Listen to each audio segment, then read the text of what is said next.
The night Evelyn Mercer aimed a rifle at the most dangerous man in Montana, her hands wouldn't stop shaking, not from fear, but from the terrifying realization that she'd finally found something worth dying for. Welcome to tonight's story. If you stay until the end, you'll discover how a broken schoolteacher from Boston became the woman who changed an entire frontier valley. Hit that like button, drop a comment telling me what city you're watching from. I love seeing how far these stories travel. Now, let's begin. The stagecoach lurched over another rut in the frozen road, and Evelyn Mercer's head cracked against the wooden frame hard enough to make her vision blur. She didn't cry out, hadn't cried out for anything in months. The two other passengers, a whiskey drummer with tobacco-stained teeth and an older woman clutching a carpet bag like it contained the crown jewels, had stopped trying to make conversation somewhere around the Wyoming border. Evelyn preferred it that way. Conversation required energy she didn't have, optimism she'd lost, and a future she no longer believed in. Through the gap in the canvas cover, she watched Montana's landscape roll past in shades of white and gray. March 1886, and winter still had its teeth sunk deep into the high country. The mountains rose like broken knuckles against a sky the color of old pewter. Everything looked hostile. Everything looked like it wanted her dead. Perfect. She pressed her forehead against the cold wood and closed her eyes, trying not to think about Boston, trying not to remember Thomas Whitmore's face when he'd returned her engagement ring across the table at Parker's restaurant, his voice so calm, so reasonable, explaining that a man in his position couldn't marry a woman whose father had died in debtor's prison. That society had rules, that she should understand. She'd understood perfectly. Understood that 3 years of courtship meant nothing against the weight of scandal. Understood that her teaching position at Miss Caroline's Academy for Young Ladies had evaporated the moment her father's creditors started circling. Understood that Boston's drawing rooms had collectively decided Evelyn Mercer no longer existed. So she'd stopped existing there. The advertisement had been small, tucked between notices for patent medicines and farm equipment in the back of the Boston Globe. Teacher wanted. Remote Montana ranch. Room, board, $20 monthly.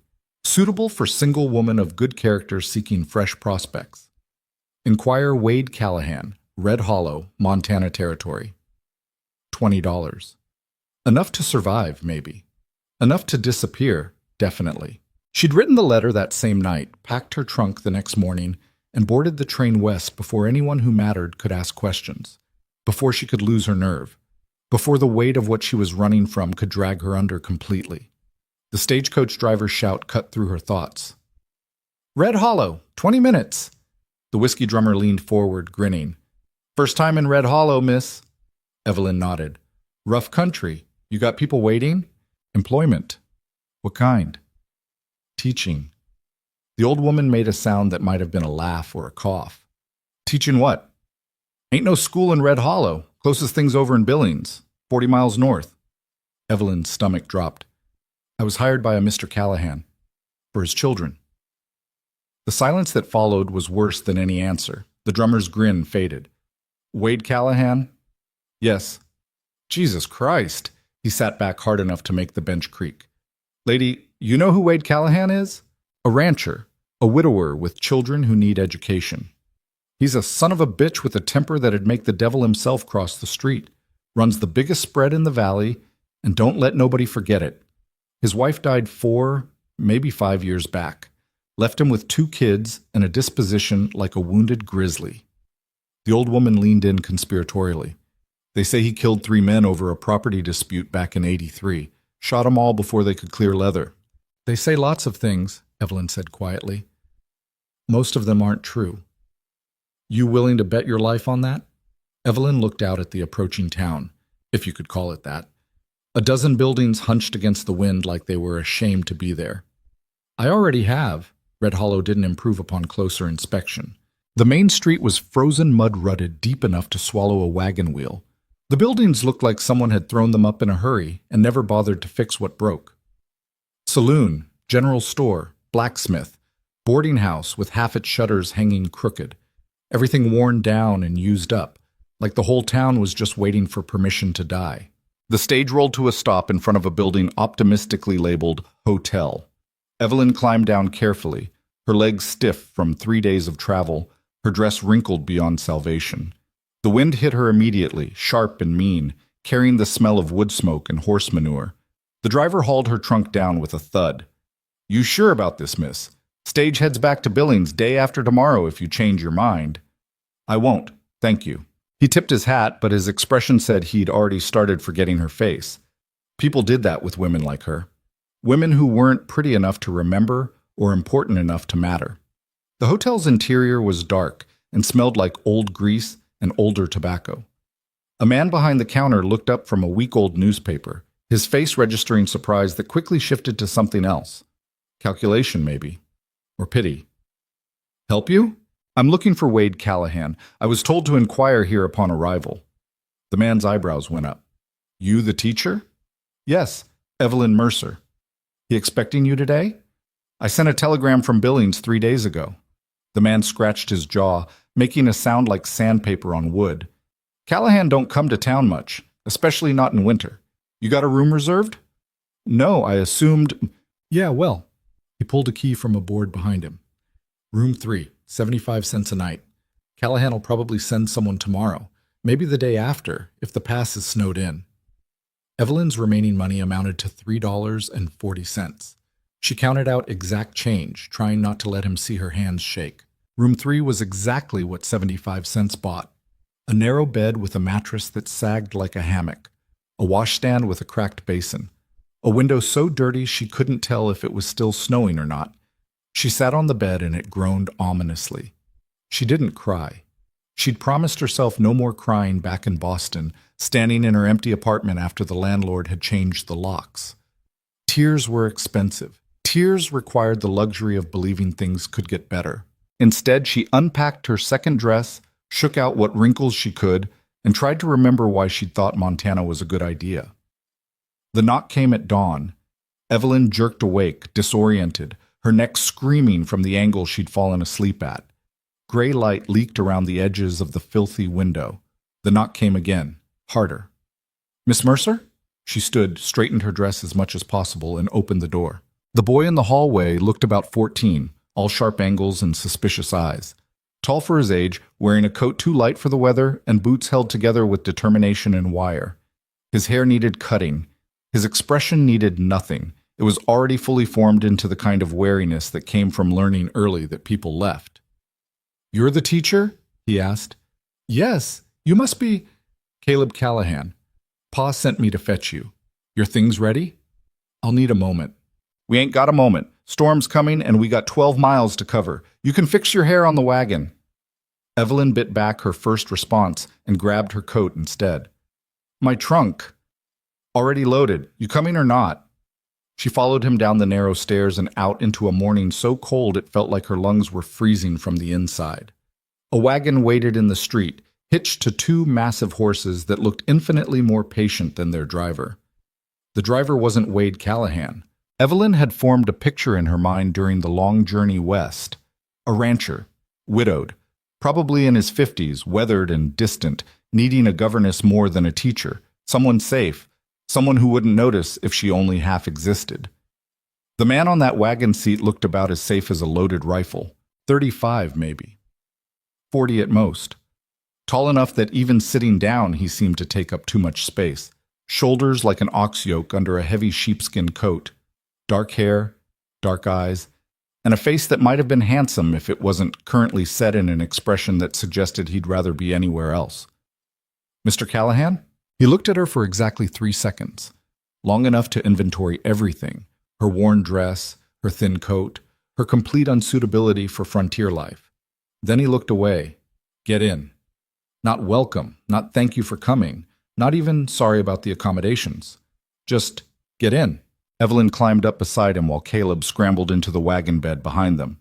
Wade Callahan didn't offer his hand to help, didn't speak, just released the brake and sent the horses forward with a soft click of his tongue. They left Red Hollow in silence. The valley opened up around them like a threat. Mountains on all sides, their peaks lost in cloud. The road, if you could call 2 frozen ruts a road, wound through stands of pine so dark they looked black. Snow everywhere, dirty and tired from months of winter. The only sounds were the wagons creaking, the horses breathing, and the wind trying to find a way through Evelyn's inadequate coat. After an hour, she tried conversation. "Your son said a storm is coming." Wade didn't look at her. "Yep." "How far is your ranch?" "Far enough." "The valley is very dramatic." "Yep."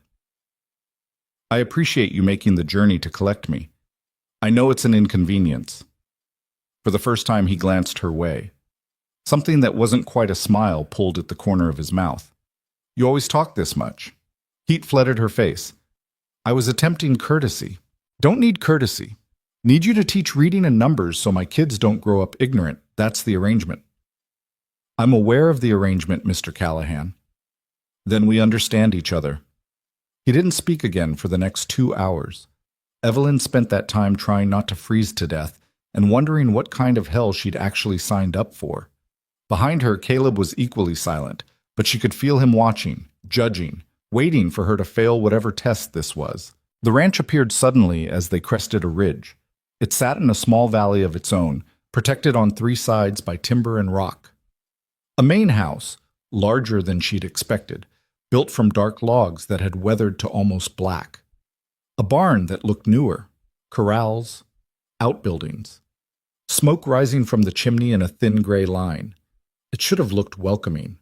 It looked like a fortress. Wade drove the wagon directly to the house and set the brake. "Caleb, take care of the horses. You—" He nodded at Evelyn. "Innate. I'll bring your trunk." "I can help." "Didn't ask if you could. Said I'd do it." He walked away before she could argue. Evelyn climbed down, her legs screaming after 3 hours of sitting. The front door stood slightly ajar. She pushed it open and stepped into Wade Callahan's house. The main room was larger than she'd expected. Stone fireplace taking up most of one wall, a fire burning low. Heavy wooden furniture that looked handmade, clean but spare, nothing extra, nothing decorative. Windows facing east and south, both currently showing nothing but gray sky and grayer land. A little girl sat at the table, drawing something with a piece of charcoal. She looked up when Evelyn entered, and for just a moment her whole face transformed with hope, so naked it hurt to see. Then she caught herself. The hope shuddered away behind the same wariness her brother wore. "Hello," Evelyn said softly. "You must be Rosie." The girl, 7, maybe 8, nodded. "I'm Miss Mercer. I'm going to be your teacher." "Ma'am?" Rosie's voice was barely a whisper. "May I see what you're drawing?" Rosie hesitated, then turned the paper so Evelyn could see. A horse. Not bad for a child with no formal training. The proportions were off, but the spirit was there. "That's wonderful. Do you like horses?" "Yes, ma'am." "Do you like to read?" Something flickered across Rosie's face. "Don't know how. Not really." "Would you like to learn?" Before Rosie could answer, Wade came in carrying Evelyn's trunk like it weighed nothing. He set it down harder than necessary. "Rosie, show Miss Mercer the back room. That's where she'll sleep." The back room was tiny. Just enough space for a narrow bed, a chest of drawers, and maybe 2 steps in any direction. But it had a window, and a door that closed, and a small stove in the corner that actually worked. Evelyn had lived in worse, recently. "Thank you," she said to Rosie. "This will do very nicely." Rosie looked doubtful, but nodded and fled. Evelyn unpacked slowly, trying to make the space feel less like a cell. Her 2 dresses went in the chest. Her books, she'd only been able to bring 5, lined up on top. Her mother's cameo, the only jewelry she hadn't sold, found a place on the windowsill where morning light might hit it. When she emerged, Wade was at the table, drinking coffee. Caleb had come in and was hovering near the door like he might bolt any second. "Supper's at 6, Wade said without looking up. "Breakfast at 5. Lunch when there's time for it.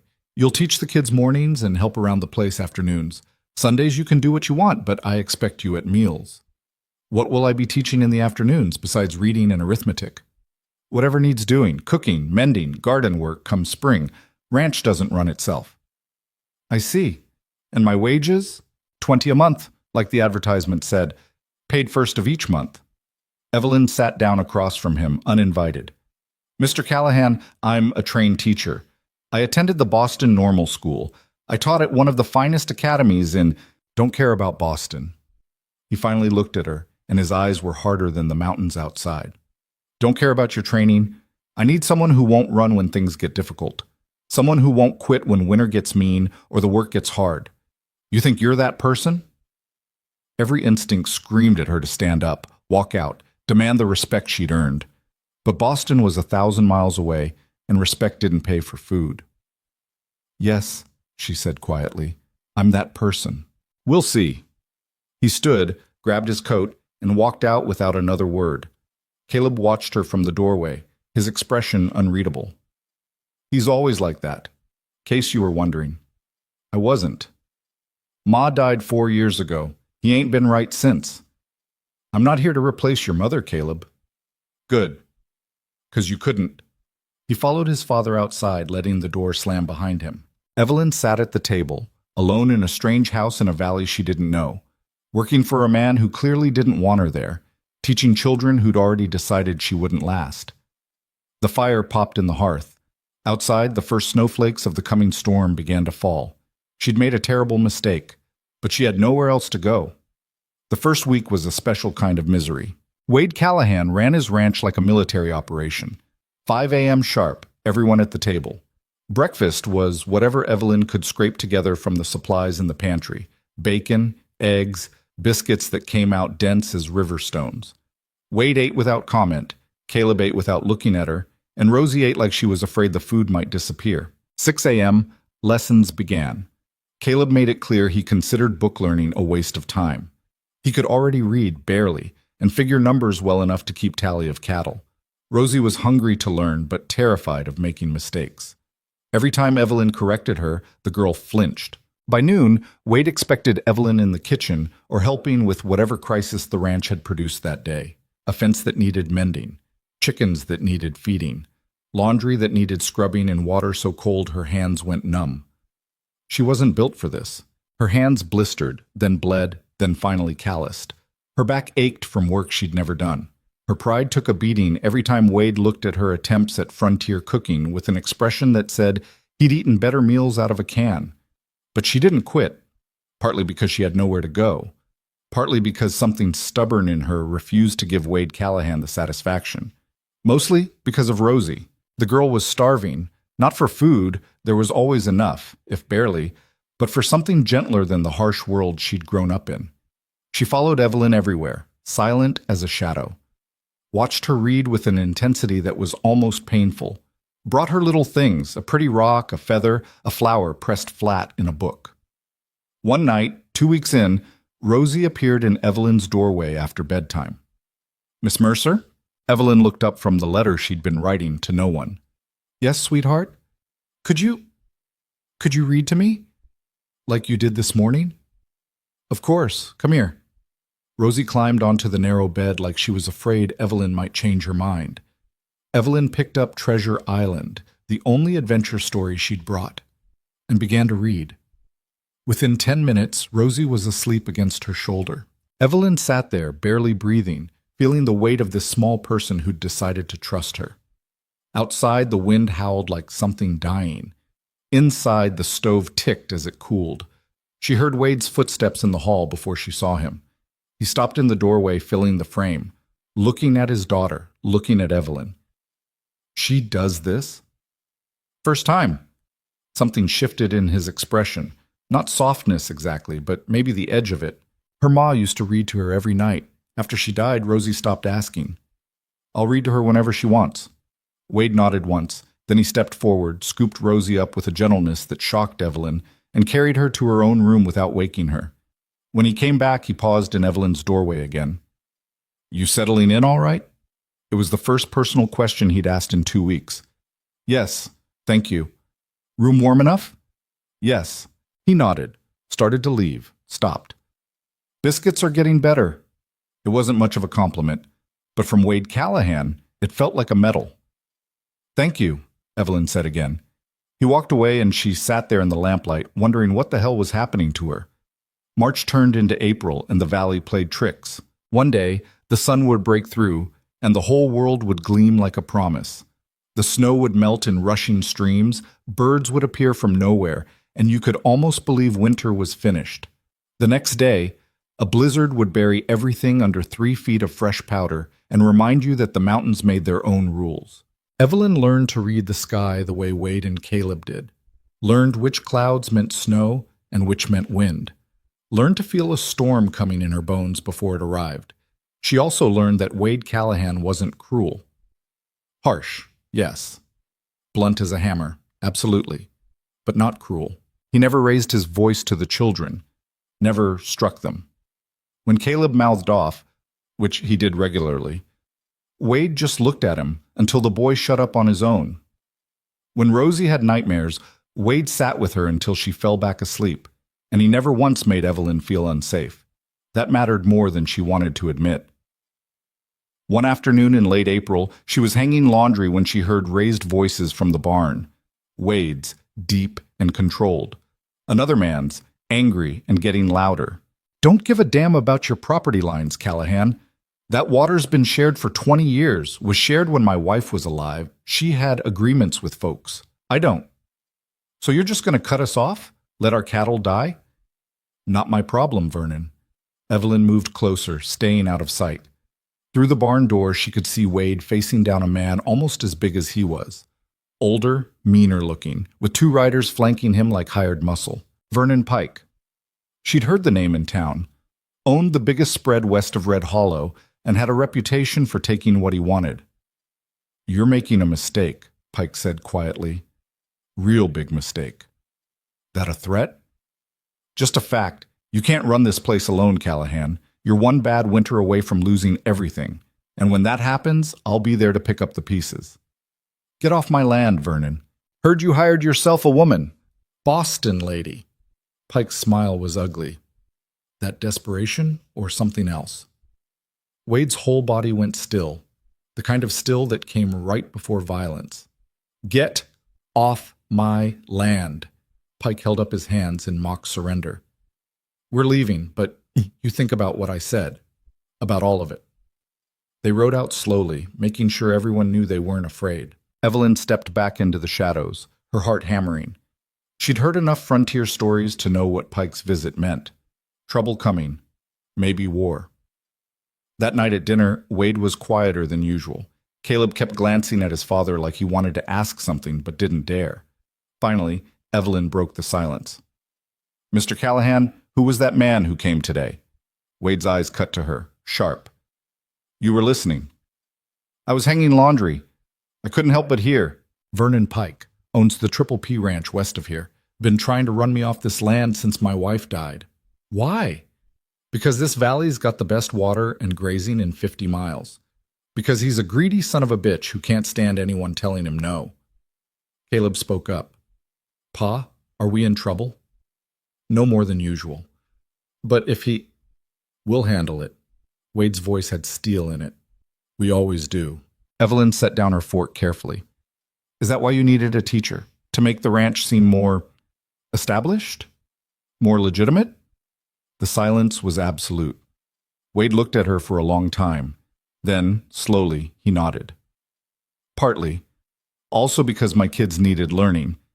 But yeah, woman living here, teaching, being part of the household, makes it harder for Pike to claim I'm just some drifter squatting on open range." "I see. That a problem for you, Miss Mercer?" Evelyn thought about Boston, about Thomas Whitmore returning her ring, about being used as a prop in someone else's social climbing for 3 years, about discovering that everyone she'd trusted had their own agenda. "No," she said finally. "As long as you're honest about it, it's not a problem." Something like respect flickered across Wade's face. "Fair enough." Spring came hard and fast after that. The snow melted in earnest, turning the valley into a mud pit. The cattle needed constant attention. Calves were born, some lived, some didn't. Evelyn learned to help with the ones that struggled, pulling them into the world covered in blood and birth slime, keeping them warm until they could stand. It was brutal, exhausting work. She'd never felt more alive. One morning in early May, she woke to Rosie shaking her shoulder. Miss Mercer, wake up." "What's wrong?" "Nothing's wrong. The flowers came." Evelyn let herself be dragged outside into a dawn so beautiful it hurt. The entire valley had exploded overnight into color. Wildflowers everywhere, purple lupine, yellow arrowleaf balsam root, red Indian paintbrush. After months of white and gray and brown, it looked like the earth had remembered how to dream. Rosie was spinning in circles, laughing. Evelyn found herself laughing too. Actually laughing, something she hadn't done since before her father died. Wade came around the corner of the barn, stopped, and stared at them. "You two gonna stand there all day or get to work?" But he was almost smiling when he said it. That afternoon, Evelyn was in the kitchen when she heard horses approaching. Multiple riders.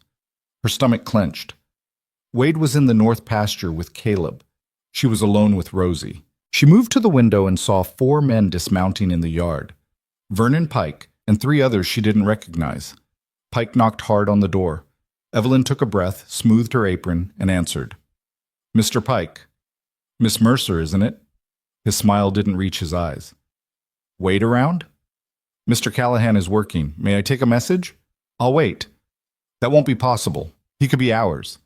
Pike's expression hardened. "Listen, sweetheart. Miss Mercer will do fine." Miss Mercer. He loaded the words with contempt. "I'm here on business, real business. Not the kind a schoolteacher would understand." "Then I'll tell Mr. Callahan you called. Good day."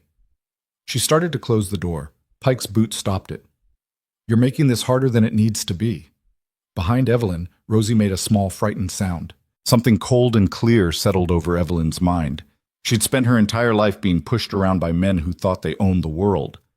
She was done. "Remove your boot from the door, Mr. Pike. Now." "Or what?"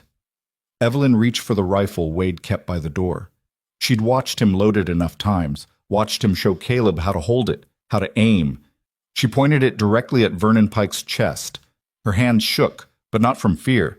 "Or I'll show you exactly how much this schoolteacher understands." Pike's face went purple. "You wouldn't dare. Test me."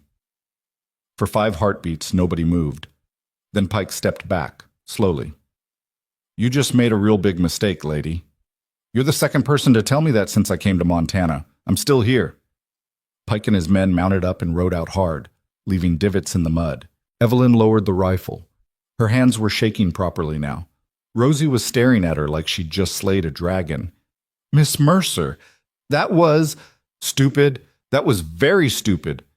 But when Wade came thundering into the yard an hour later, Caleb had seen Pike's men leaving and raced to tell him Evelyn was ready. Wade burst through the door. "What happened?" Evelyn met his eyes steadily. "Pike came looking for you. I sent him away." "How?"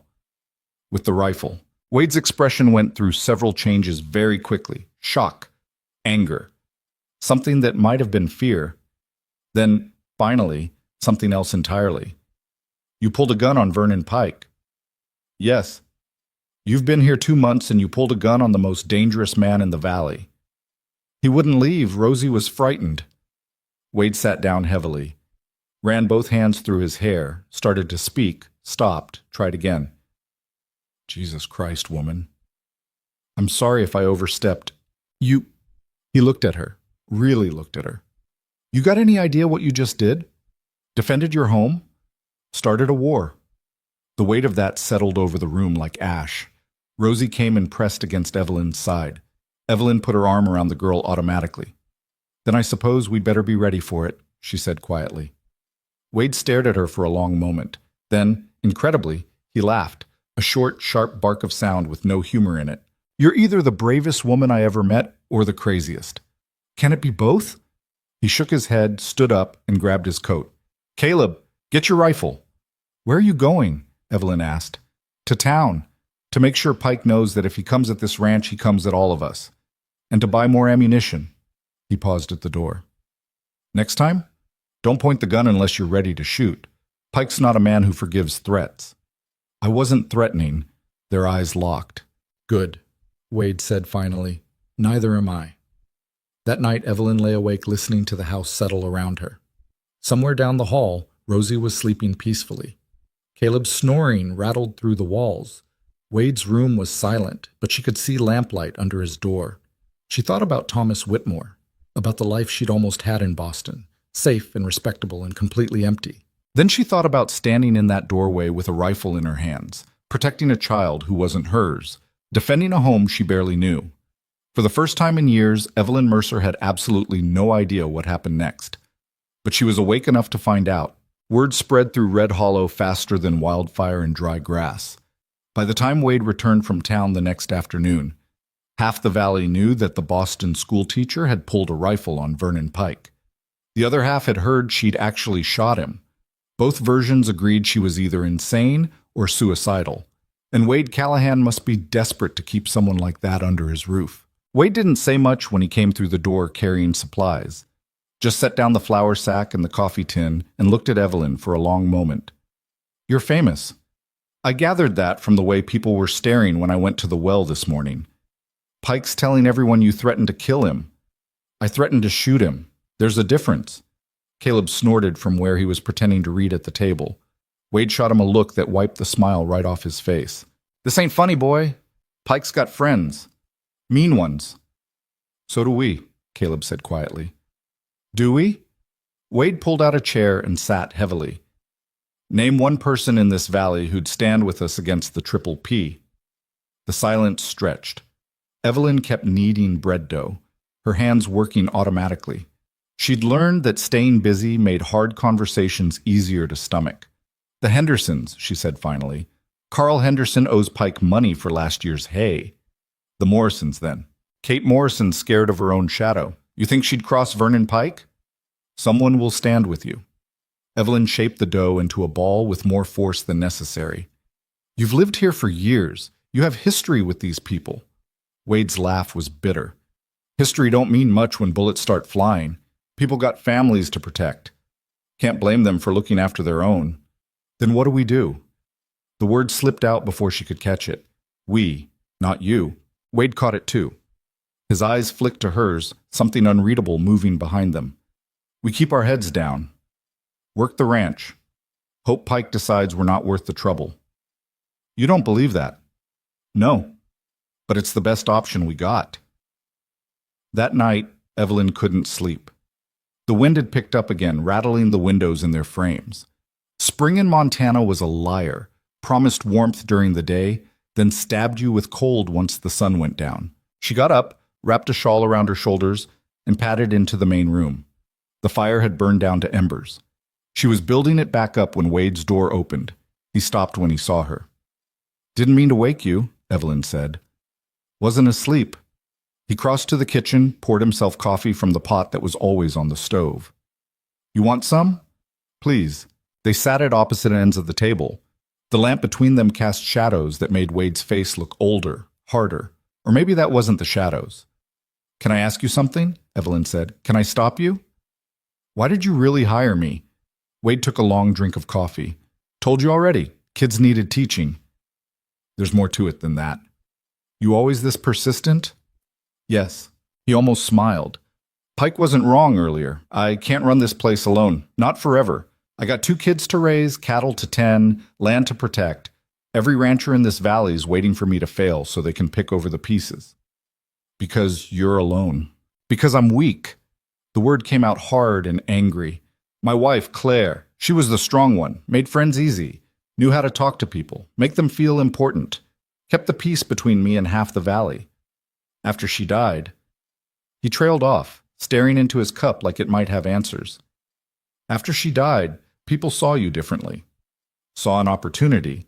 Saw a man who couldn't hold it together. Saw land they could take if they pushed hard enough. So you hired a woman to make them think you were rebuilding, starting over. Hired a teacher to give my kids an education and make this ranch look like it had a future instead of just a past." He met her eyes. "That bother you?" Evelyn thought about it. "No, I've been used for worse reasons." "Boston man?" She shouldn't have been surprised he'd guessed. "Among others." "He was a fool." The words were said so matter-of-factly that Evelyn almost missed them. When they registered, warmth spread through her chest that had nothing to do with the coffee. "You don't know anything about him." "No, he let you go. That makes him a fool." They sat in silence after that, but it wasn't uncomfortable. Outside, a coyote called to the darkness. Another answered from farther up the valley. "You scared?" Wade asked eventually. "Of Pike?" "Of everything. This life. This place." Evelyn considered lying, considered saying something brave and foolish. Instead, she told the truth. Terrified. Every single day. But you stay. Where else would I go? Back to Boston. Back to whatever life you had before. There's nothing to go back to. That life ended the day my father died in debtor's prison, and every door in Boston closed in my face. She wrapped both hands around her cup. This is all I have now. This ranch. These children. This chance. Wade was quiet for a long time, then, Pike comes back, you stay inside. You don't go for the rifle. You don't play hero. You understand? I can't promise that. Evelyn, it was the first time he'd used her given name. It stopped them both. I can't promise to hide while someone threatens your children, she finished quietly. I won't. Something shifted in Wade's expression. Not softness, exactly, but recognition. Like he was seeing her clearly for the first time and realizing she was more than he'd bargained for. You're going to get yourself killed. Probably, but at least I'll die mattering to someone. The rawness of that statement hung between them like smoke. Wade stood abruptly. Get some sleep. We got work tomorrow. Wade, sleep, Evelyn. He disappeared into his room, and she sat there in the lamplight wondering what the hell she'd just confessed, and why it had felt so much like the truth. The uneasy peace lasted 3 weeks, long enough for Evelyn to think maybe Pike had decided they weren't worth the trouble, long enough for the ranch to settle into something that almost felt like routine. Lessons in the morning, work in the afternoon, dinners that sometimes included actual conversation instead of hostile silence. Caleb was slowly thawing. He still tested her, asked questions designed to prove she didn't know anything about real life, challenged her on facts he thought she'd made up. But he was listening more, reading the books she gave him without being forced. Once, she caught him teaching Rosie her letters when he thought no one was watching. Rosie had bloomed like the wildflowers. The frightened, silent child had discovered she could ask questions, could laugh, could trust that the adults around her wouldn't disappear. She followed Evelyn everywhere, soaking up attention like parched ground taking rain. And Wade was harder to read. He still didn't talk much. Still worked from sunup to sundown, but he'd started doing small things, making sure Evelyn's coffee cup was filled before his own, fixing the drafty window in her room without being asked, coming back from town with a hair ribbon for Rosie and a new book for Caleb, and once a tin of real tea for Evelyn because he'd heard her mention she missed it. Didn't have to do that, she'd said when he handed it to her awkwardly. Store had it. Thought you might want it. Thank you. It's just tea. But they both knew it wasn't. The blow came on a Tuesday. Evelyn was in the garden, optimistically called that, though it was mostly mud and hope at this point, when she heard riders coming hard and fast. Too many of them, too urgent. She stood, shaded her eyes, and felt her stomach drop. 8 men. Vernon Pike in the lead, his face set like stone. The others spread out in a line that looked military, planned. Wade came out of the barn, Caleb right behind him, both of them armed. That's far enough, Vernon. Pike reined in 20 feet from the porch. His men fanned out, surrounding the yard. Evelyn's pulse hammered in her throat. Got papers here, Callahan. Legal and proper. Papers for what? Water rights. Turns out your claim on the North Creek is disputed. Has been for years. County surveyor agrees with me. That water's on Triple P land. Bullshit. My wife had deed to that creek going back 15 years. Your wife ain't here to argue about it. Pike's smile was cruel. And the surveyor says different. You want to take it up with the territorial court, you're welcome to try. But until then, you and yours stay clear of that water. You cut me off from that creek, and half my cattle die by midsummer. Not my problem. Wade's hand drifted toward his rifle. Every one of Pike's men tensed. Evelyn moved without thinking, walked straight across the yard until she was standing between Wade and Pike's horse. Miss Mercer, Pike's voice dripped false courtesy. You should go inside. This is men's business. If it concerns this ranch, it concerns me. May I see those papers? Ain't none of your The papers, Mr. Pike. Something about her tone, or maybe the way she held herself, chin up, refusing to be dismissed, made Pike hesitate. He pulled out a folded document and tossed it down. Evelyn picked it up, brushed off the dirt, and read carefully. Behind her, she could feel Wade's tension like a physical thing. Caleb had moved to the porch rail, his rifle across his knees. Rosie's face appeared in the window, pale and scared. The document was official-looking. County seal, proper signatures, all the legal language designed to intimidate people who couldn't read well. It was also complete horseshit. "This survey was conducted last month," Evelyn said slowly. "So?" "By a William Hayes, who signs as Deputy Territorial Surveyor." "That's right. Mr. Hayes is also listed in last year's Red Hollow census as your brother-in-law, married to your sister Elizabeth, living on Triple P land." She looked up, her voice carrying across the yard. "Quite a coincidence, finding a surveyor in the family just when you needed one." Pike's face went dark red. "You calling me a liar?" "I'm saying this document wouldn't hold up in any honest court. The conflict of interest alone—" Oh, you think you're smart, Boston? Think your fancy education makes you better than us? I think you're trying to steal water rights with forged papers, and I think everyone in this valley will know about it by sunset." The threat hung in the air. Pike leaned forward in his saddle, his voice dropping to something dangerous. "You got no idea what you're playing with, girl. No idea who you're crossing." "Then educate me." For a heartbeat, Evelyn thought he might actually shoot her. His hand moved toward his gun, his eyes went flat and mean, and she understood with crystal clarity that men like Vernon Pike didn't accept humiliation well. Then Wade stepped up beside her. He didn't say anything, didn't raise his rifle, just stood there, solid and immovable, his presence saying everything words couldn't. Caleb joined them on the other side, 14 years old and scared to death but trying desperately not to show it. 3 of them, against 8 armed riders. The math was bad and everyone knew it, but Pike saw something in their faces that made him think twice. Maybe it was Wade's absolute readiness to die defending his land. Maybe it was the fact that the Boston schoolteacher hadn't flinched. Maybe it was just the calculation that killing 3 people in broad daylight was hard to explain, even in Montana. "This ain't over," Pike said finally. "No," Wade agreed quietly. "I expect it's not." Pike wheeled his horse around so violently it half-reared. His men followed, but slower, some of them looking back like they weren't sure what they'd just witnessed. When the dust settled, Wade turned to Evelyn. "I told you to stay inside if he came back." "You did." "You directly disobeyed me." "Yes." "That paper, you could really prove it's fake." "In a proper court? Absolutely." "Out here?" She shrugged. "Might as well be written in water." Wade stared at her. Then he did something that shocked her more than Pike's entire visit. He laughed. Actually laughed, deep and genuine, his whole body shaking with it. "You're insane. You know that?" "I've been told." "Called out Vernon Pike for fraud in front of his own men. Made him back down on his own play." Wade shook his head, still grinning. "Claire would have liked you." It was the first time he'd mentioned his wife directly to her. The weight of that trust settled over Evelyn like a blanket. "I'm not trying to replace her," Evelyn said quietly. "I know." Wade's smile faded, but something gentler took its place. "You couldn't. You're nothing like her." He meant it as a compliment. Somehow, Evelyn knew that. Caleb cleared his throat. "Pa? What do we do now?"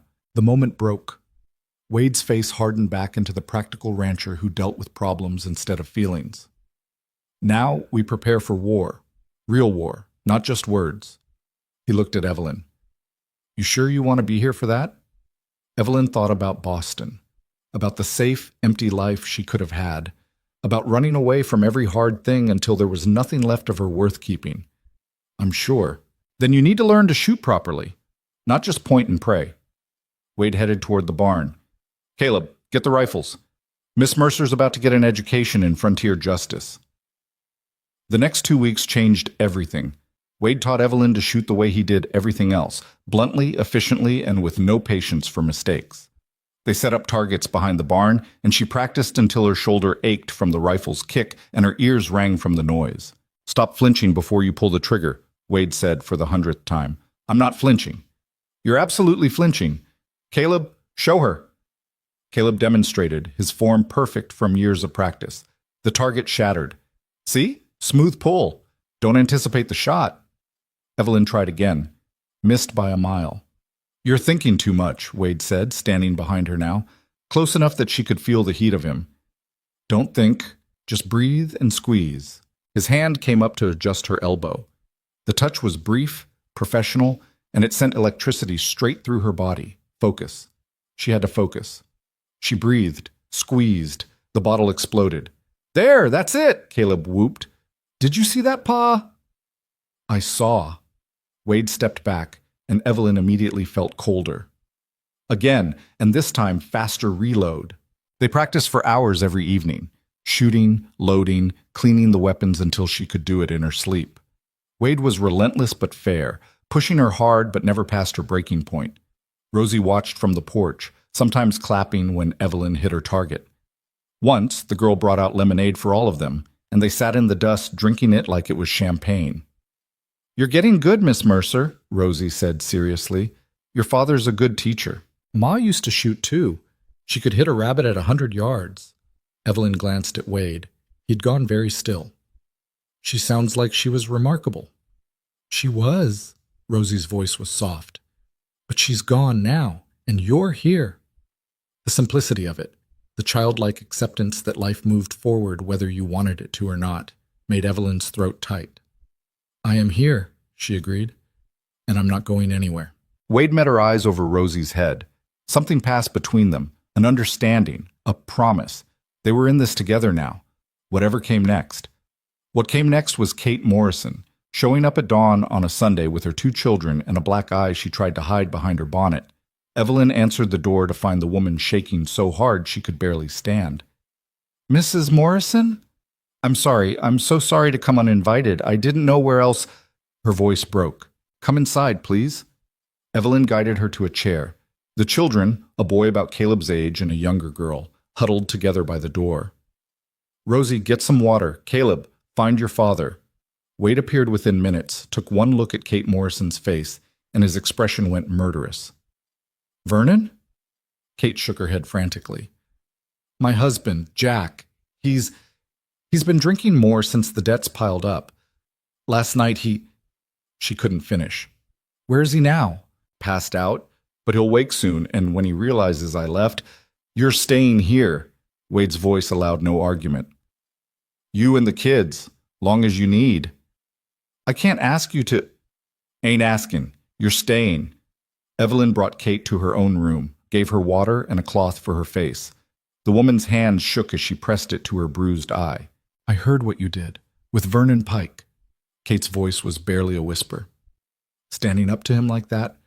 I thought if you could be that brave, maybe I could too. This is brave, Evelyn said firmly. Leaving is the bravest thing you could do. Jack will come for me. Let him try. Kate's eyes went wide. You don't know what he's like when he's angry. I know what Wade's like when someone threatens people under his roof. Your husband won't get past the porch. It was a promise Evelyn wasn't sure she could keep, but Kate needed to hear it anyway. Jack Morrison showed up that afternoon, drunk and furious. Wade met him in the yard with his rifle and an expression that could have frozen hell solid. Get off my land, Jack. That's my wife you got in there. That's a woman asking for shelter, and she's getting it. You got no right, miss. I got every right. She's scared of you, Jack. You done that. You put fear in your own wife's eyes. Wade's voice was quiet, but it carried. So here's what's going to happen. You're going to sober up. You're going to figure out how to be the man she married instead of the one you turned into. And when you can look me in the eye and promise you won't lay hands on her again, we'll talk. You can't keep her from me. Watch me. Morrison lunged forward. Wade dropped him with a single punch that echoed across the valley. The man stayed down, groaning in the dirt. Next time I won't use my fist. Wade stood over him, utterly still. Get gone, Jack. Don't come back until you're sober and ready to apologize. Morrison crawled to his horse and rode off, weaving in the saddle. Inside, Kate Morrison was crying against Evelyn's shoulder. He's going to kill me for this. No, Evelyn said firmly. He's not. Because you're not going back. I have to eventually. The ranch, the children are safer here. And the ranch will still be there when you're ready, if you're ever ready. Kate pulled back, searching Evelyn's face. How did you get so strong? I'm not strong. I'm just tired of being afraid. It wasn't the whole truth, but it was enough. Word spread fast that Wade Callahan was harboring Jack Morrison's wife. Some people thought he was noble. Others thought he was asking for trouble. A few suggested there was more to it than simple protection.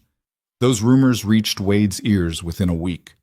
He came into the kitchen one evening where Evelyn was teaching Kate how to make decent biscuits. His expression was thunderous. "We need to talk." Kate immediately stood. "I should go." Stay." Wade's tone gentled for her. "This ain't about you." He jerked his head toward the door. Evelyn followed him outside into the twilight. "People are talking," he said without preamble. "People always talk. They're saying we're—" He trailed off, jaw working. "I know what they're saying." Evelyn crossed her arms. "Does it matter?" "Matters if it puts you in danger. Matters if Pike uses it against us." "Let him try." "Evelyn." Wade scrubbed a hand over his face. "I'm trying to protect you. I don't need protecting from gossip. I need you to keep doing exactly what you're doing, being decent in a place that's forgotten what decent looks like." "That's all this is to you? Me being decent?" The question hung between them, loaded with something neither of them was ready to name. "What else would it be?" Evelyn asked quietly. Wade looked at her for a long moment. In the failing light, his eyes were very dark. "Nothing. Forget I asked." He walked away before she could respond, and Evelyn stood there feeling like she'd missed something important. Kate Morrison stayed for 2 weeks before her husband showed up again. Sober this time, hat in hands, asking quiet and desperate if she'd come talk to him. Wade let them use the barn, stood guard outside with his rifle while they talked for an hour. When Kate emerged, her eyes were red but clear.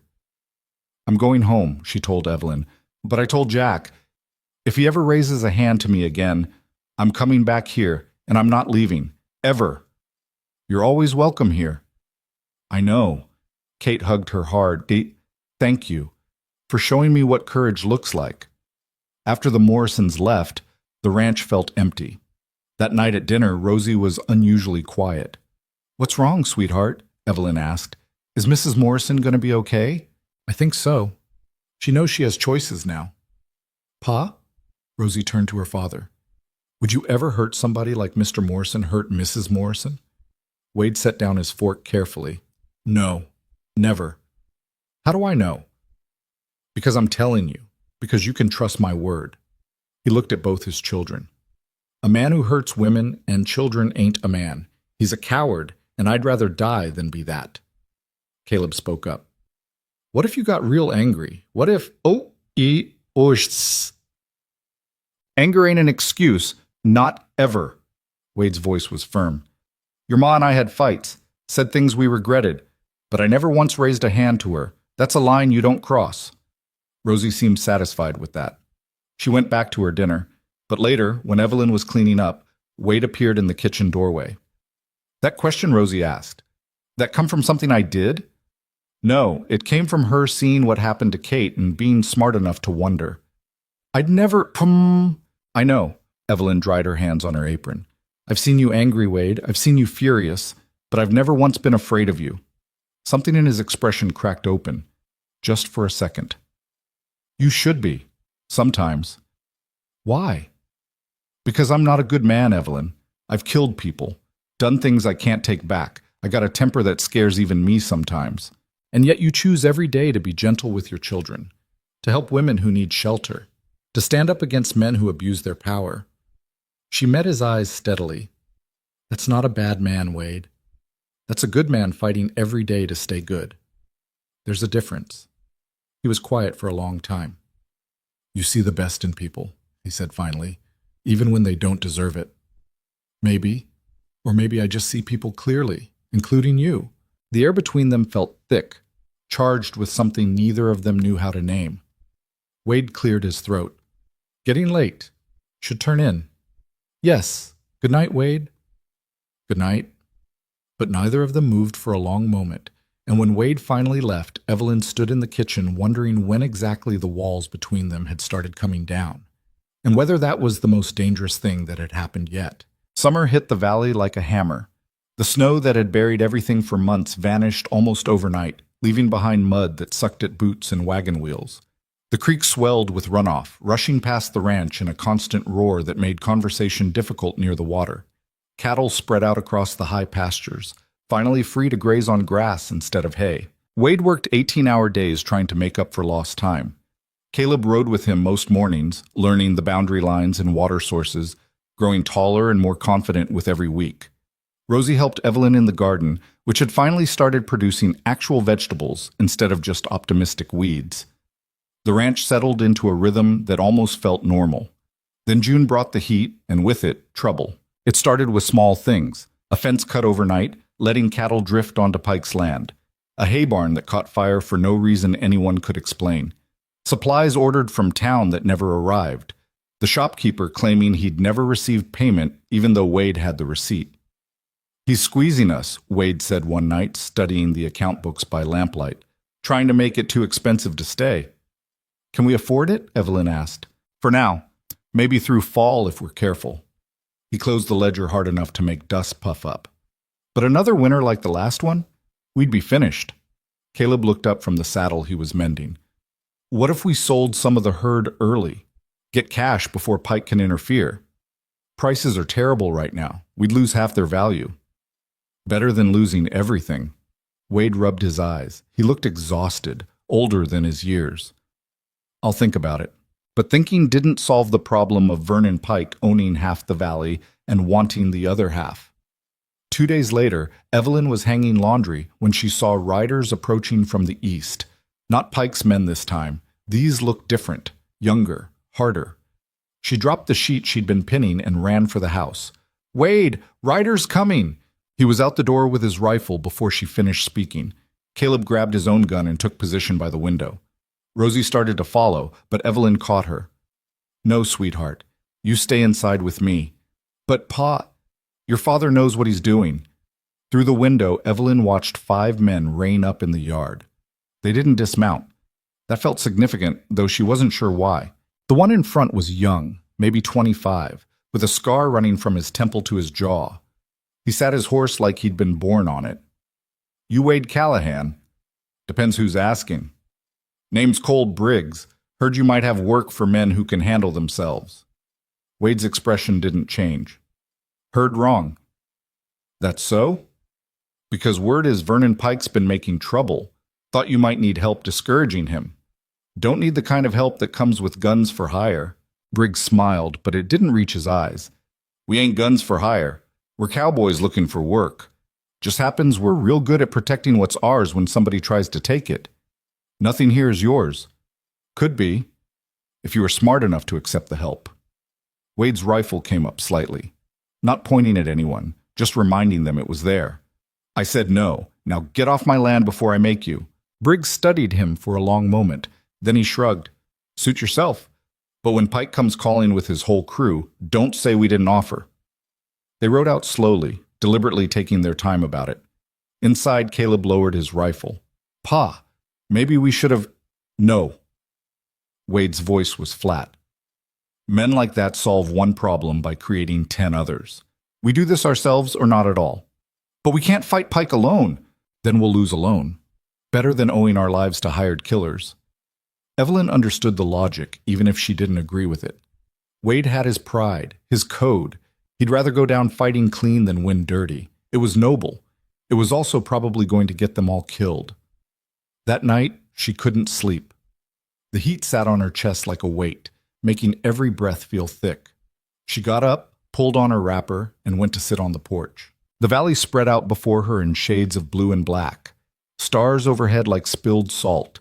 Somewhere out there, coyotes were having a conversation in yips and howls. The night smelled like pine and dust and growing things. She'd been here 4 months, felt like 4 years, felt like she'd never lived anywhere else. The door opened behind her.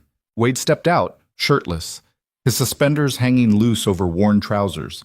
Even in the darkness, she could see the scars on his chest and shoulders. Working scars, fighting scars, life scars. "Can't sleep either?" he asked. "Too hot." "Yeah." He sat on the step beside her, not close enough to touch, but near enough that she could feel the warmth radiating off his skin. "Sorry about earlier, with Briggs. You don't need to apologize for having principles. Principles don't stop bullets. Neither do hired guns. Not the kind that matter. Wade looked at her sidelong. You ever think you made a mistake coming here? Every day. That surprised a laugh out of him. Honest, at least. I'm too tired to lie. Evelyn pulled her knees up, wrapped her arms around them. But no, not really. I'd rather be here making mistakes that matter than back in Boston making no mistakes at all because I never tried anything. Even if it gets you killed? Even then. They sat in silence for a while. A bat swooped past, chasing insects. The coyotes went quiet, which probably meant they'd caught something. Claire used to sit out here, Wade said suddenly, after the kids were asleep. Said it was the only time the world felt big enough. It was the most he'd ever said about his wife directly. Evelyn waited. She was better than me at everything, smarter, kinder, better with people. I never understood why she chose this life. Chose me. His voice was rough. After she died, I kept thinking she'd made a mistake. That if she'd married someone else, someone better, she'd still be alive. How did she die? Fever. Started in her lungs, spread fast. We tried everything, doctors from Billings, home remedies, prayers. Nothing worked. She was gone in 2 weeks. He was quiet for a moment. Caleb was 10, Rosie was 4. They watched her waste away, and there wasn't a damn thing I could do to stop it. I'm sorry. Yeah, me too. Wade stood abruptly, like the confession had cost him something. Get some sleep, Evelyn. Tomorrow's going to be a long day. He went inside before she could respond. Evelyn sat there a while longer, thinking about the way he'd said his wife's name with such reverence and wondering why it made her chest ache. The long day Wade predicted turned into a long week. 3 of his best cattle went missing. The north fence was cut again, and this time someone had scattered broken glass in the mud near the gate, laming 2 horses. A fire started in the dry grass south of the house, small enough that they caught it before it spread, but clearly deliberate. Pike was escalating. Wade stopped sleeping more than a few hours a night. He and Caleb took turns keeping watch, but exhaustion was wearing them both down. Evelyn caught Caleb nodding off during lessons twice, and Wade was getting short-tempered over small things. This can't continue, Evelyn said one morning after Wade snapped at Rosie for spilling milk. I know. So what are we going to do? I'm working on it. Work faster. He glared at her, but there was no real heat in it, just bone-deep weariness. That afternoon, while Wade and Caleb were checking the south pasture, Evelyn made a decision. She hitched up the wagon herself, took 3 tries and some creative cursing, but she managed, and drove into town. Red Hollow looked the same as always, dusty, tired, barely clinging to existence. She tied up outside the general store and went inside. Mr. Hendricks looked up from his counter, surprise flashing across his face. Miss Mercer, don't usually see you in town alone. I need to place an order. Sure, what do you need? Information, actually. She met his eyes steadily. About Vernon Pike's business dealings, specifically who he owes money to and who owes him. Hendrick's expression went carefully blank. That's dangerous talk, miss. I'm aware. Will you help me or not? Why would I? Because Pike controls this valley through debt and intimidation. Because everyone's afraid of him, but nobody actually likes him. Because if someone stood up to him, really stood up, with proof of his dealings, half the valley would follow. And you think Wade Callahan's that someone? I think Wade Callahan's trying to be, but he can't do it alone. Hendricks studied her for a long moment. Then he sighed. There's a ledger. Pike keeps it at the Territorial Bank in Billings. Lists every debt, every deal, every threat he's made to collect. He lowered his voice. My brother works there. Says Pike's got half the territory by the throat, but the records would prove it. Problem is getting access. Could your brother get us copies? Maybe. But what good would that do? Pike owns the sheriff, owns the judge. Who's going to hold him accountable? People will, if they see it in black and white, if they understand they're not alone in being victims. That's a mighty big if. I know. Evelyn leaned forward. But it's the only play we have. Will you help? Hendricks was quiet for a long time. Finally, he nodded. I'll talk to my brother. No promises. Thank you.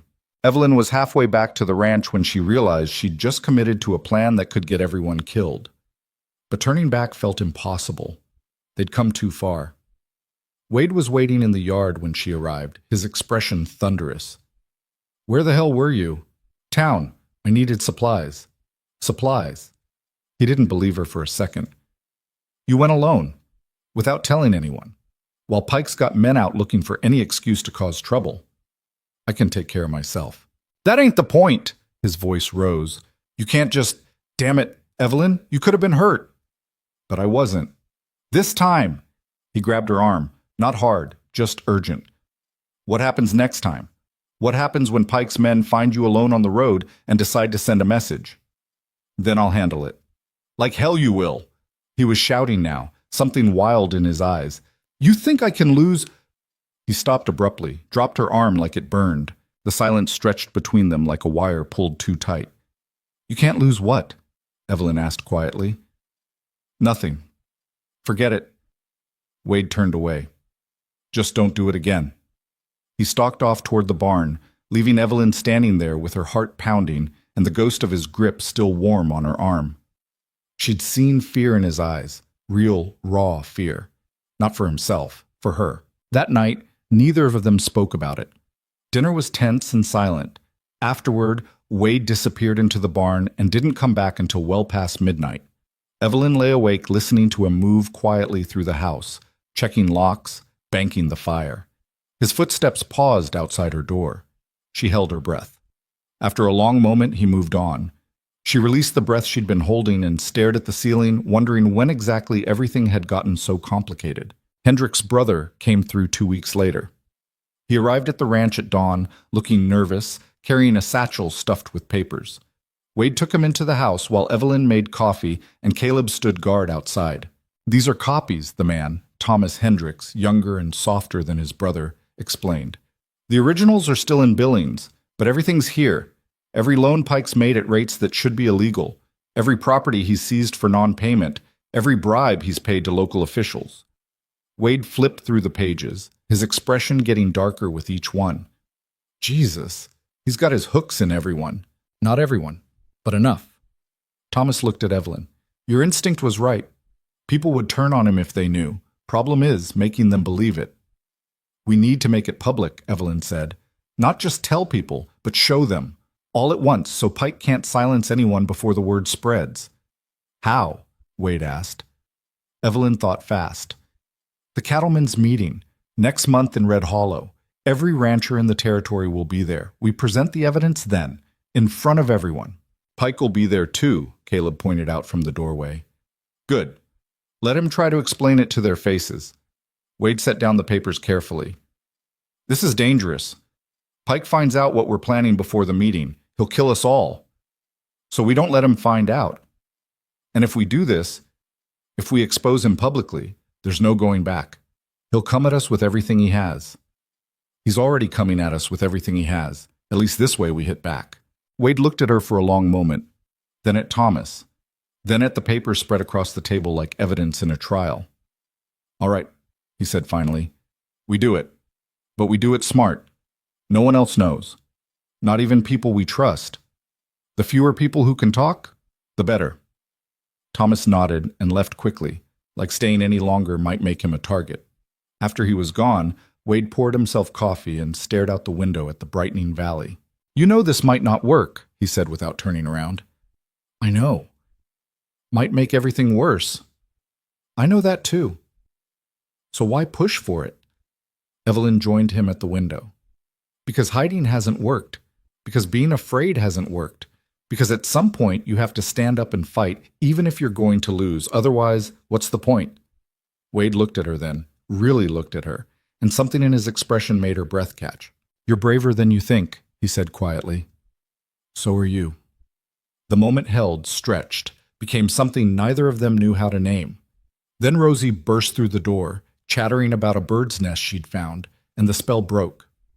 But the feeling lingered. The weeks before the cattlemen's meeting were the longest of Evelyn's life. Every day felt like waiting for the other shoe to drop. Every rider in the distance might be Pike's men coming for them. Every unexpected noise made her reach for the rifle. Wade drilled them all on what to do if trouble came, where to hide, how to escape, who to ride to for help. "You're scaring the children," Evelyn said one night after a particularly intense practice session. "Better scared and alive than brave and dead.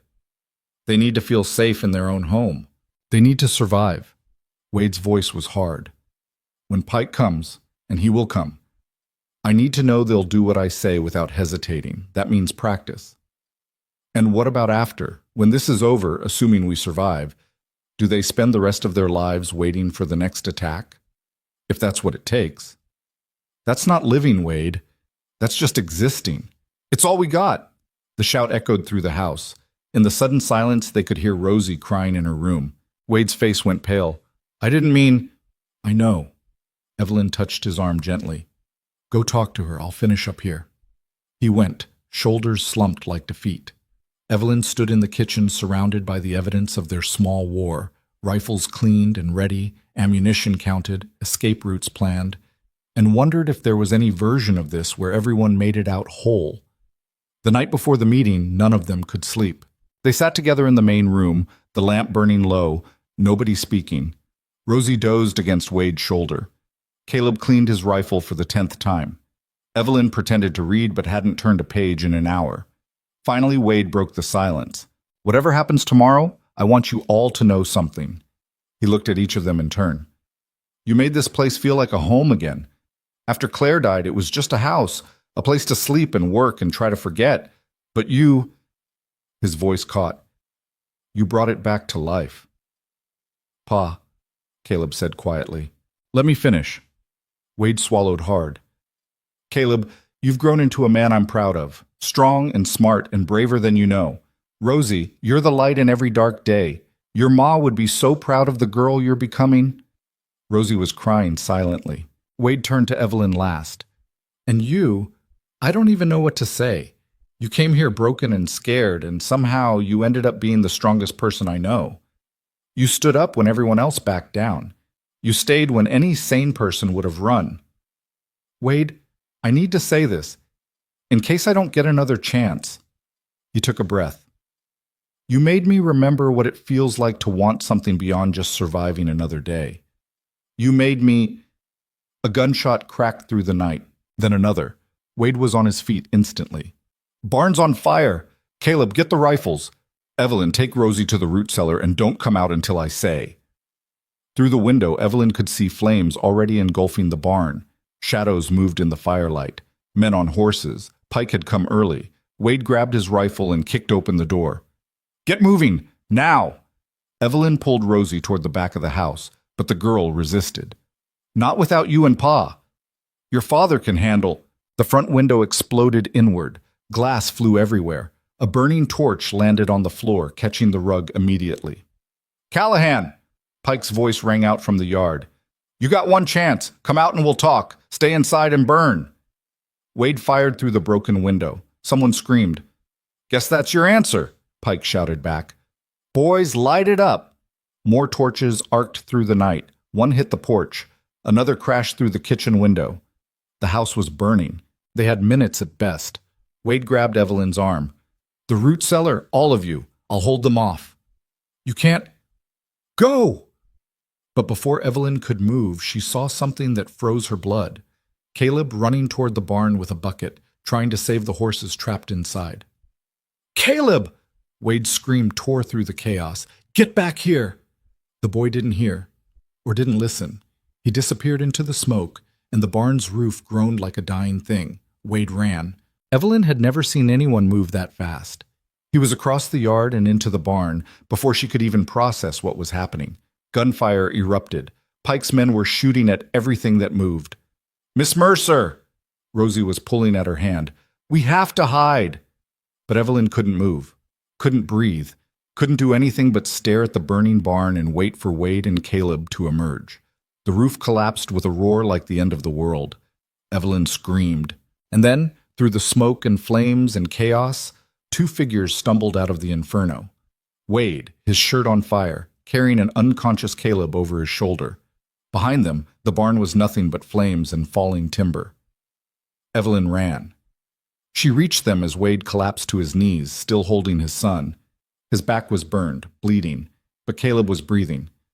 "Get him to safety," Wade gasped. "I have to—" "You have to live," Evelyn said fiercely. She grabbed Caleb under the arms. "Rosie, help me." Together, they dragged the boy toward the root cellar. Behind them, Pike's men were advancing, probably thinking they'd won.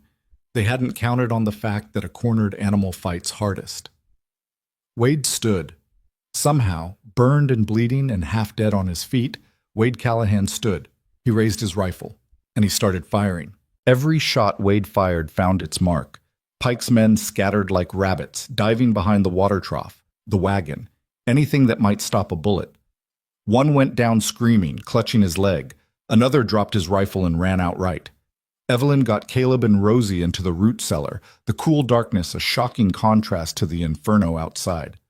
The boy was breathing but unconscious, a gash on his forehead bleeding steadily. "Stay with him," Evelyn told Rosie. "Don't come out no matter what you hear." "Where are you going?" "To help your father." She grabbed the spare rifle from the cellar wall. Wade had stashed weapons everywhere, prepared for exactly this, and climbed back out into hell. The house was fully engulfed now, flames reaching toward the sky like desperate hands. The heat was intense enough that Evelyn's skin felt like it might blister just from being near it. Through the smoke, she could see Wade still standing in the yard, firing methodically at shapes in the darkness. He was going to die out there. Not if she had anything to say about it. Evelyn raised the rifle and aimed at a figure creeping around the side of the burning house. She'd practiced this. Knew the weight, the kick, the slight pull to the left that Wade had showed her how to compensate for. She fired. The man yelped and dove for cover. She'd missed killing him, thank God for that, but she'd hit close enough to make him think twice about advancing. "Evelyn," Wade's voice was raw, "get back in the cellar." Not happening. She fired again, this time at a rider trying to circle around behind Wade. The shot went wide, but the horse spooked, throwing its rider hard into the mud. Pike's voice cut through the chaos. "Callahan, this is your last chance. Give up and I'll let the women and children walk away." "Go to hell, Vernon. Have it your way." The gunfire intensified. Bullets thudded into the ground around them, splintered what was left of the porch, whined past close enough that Evelyn felt the air move. She and Wade worked in tandem without needing to speak. When he reloaded, she covered. When her rifle clicked empty, he stepped up. They were outnumbered 5-1, trapped in a burning ranch with one unconscious child and one terrified little girl hiding underground. And they were holding. Then she heard hoofbeats. More riders coming from the north. Reinforcements. They were finished. Evelyn looked at Wade, saw him realize the same thing. Saw him glance toward the root cellar where his children were hidden. Saw him make the calculation every parent dreads. How much time did he have to get them out before the end came? The new riders crested the ridge. But the shots they fired weren't aimed at Wade. They were shooting at Pike's men. Evelyn's brain couldn't process it fast enough. Through the smoke and firelight, she saw familiar faces. Carl Henderson on a gray mare. Kate Morrison's husband Jack on a roan, his face set in grim determination. Thomas Hendricks and his brother. The widow Campbell. Even old Pete Riordan, who could barely sit a horse anymore. A dozen ranchers. Maybe more. All armed. All firing at Vernon Pike's crew. "What the hell?" Wade lowered his rifle, staring.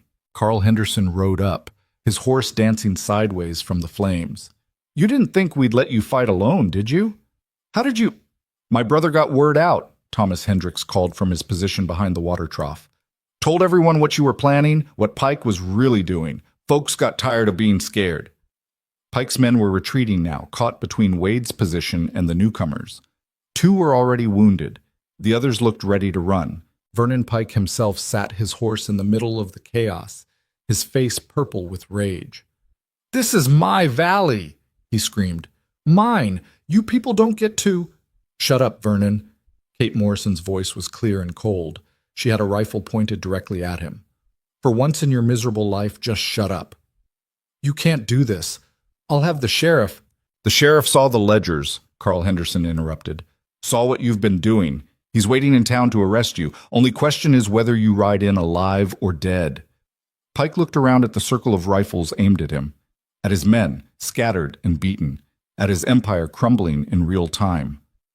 "This isn't over," he said, but the words lacked conviction. "Yeah," Wade said quietly, stepping forward. "It is." Pike's hand moved toward his gun. 3 rifles fired simultaneously.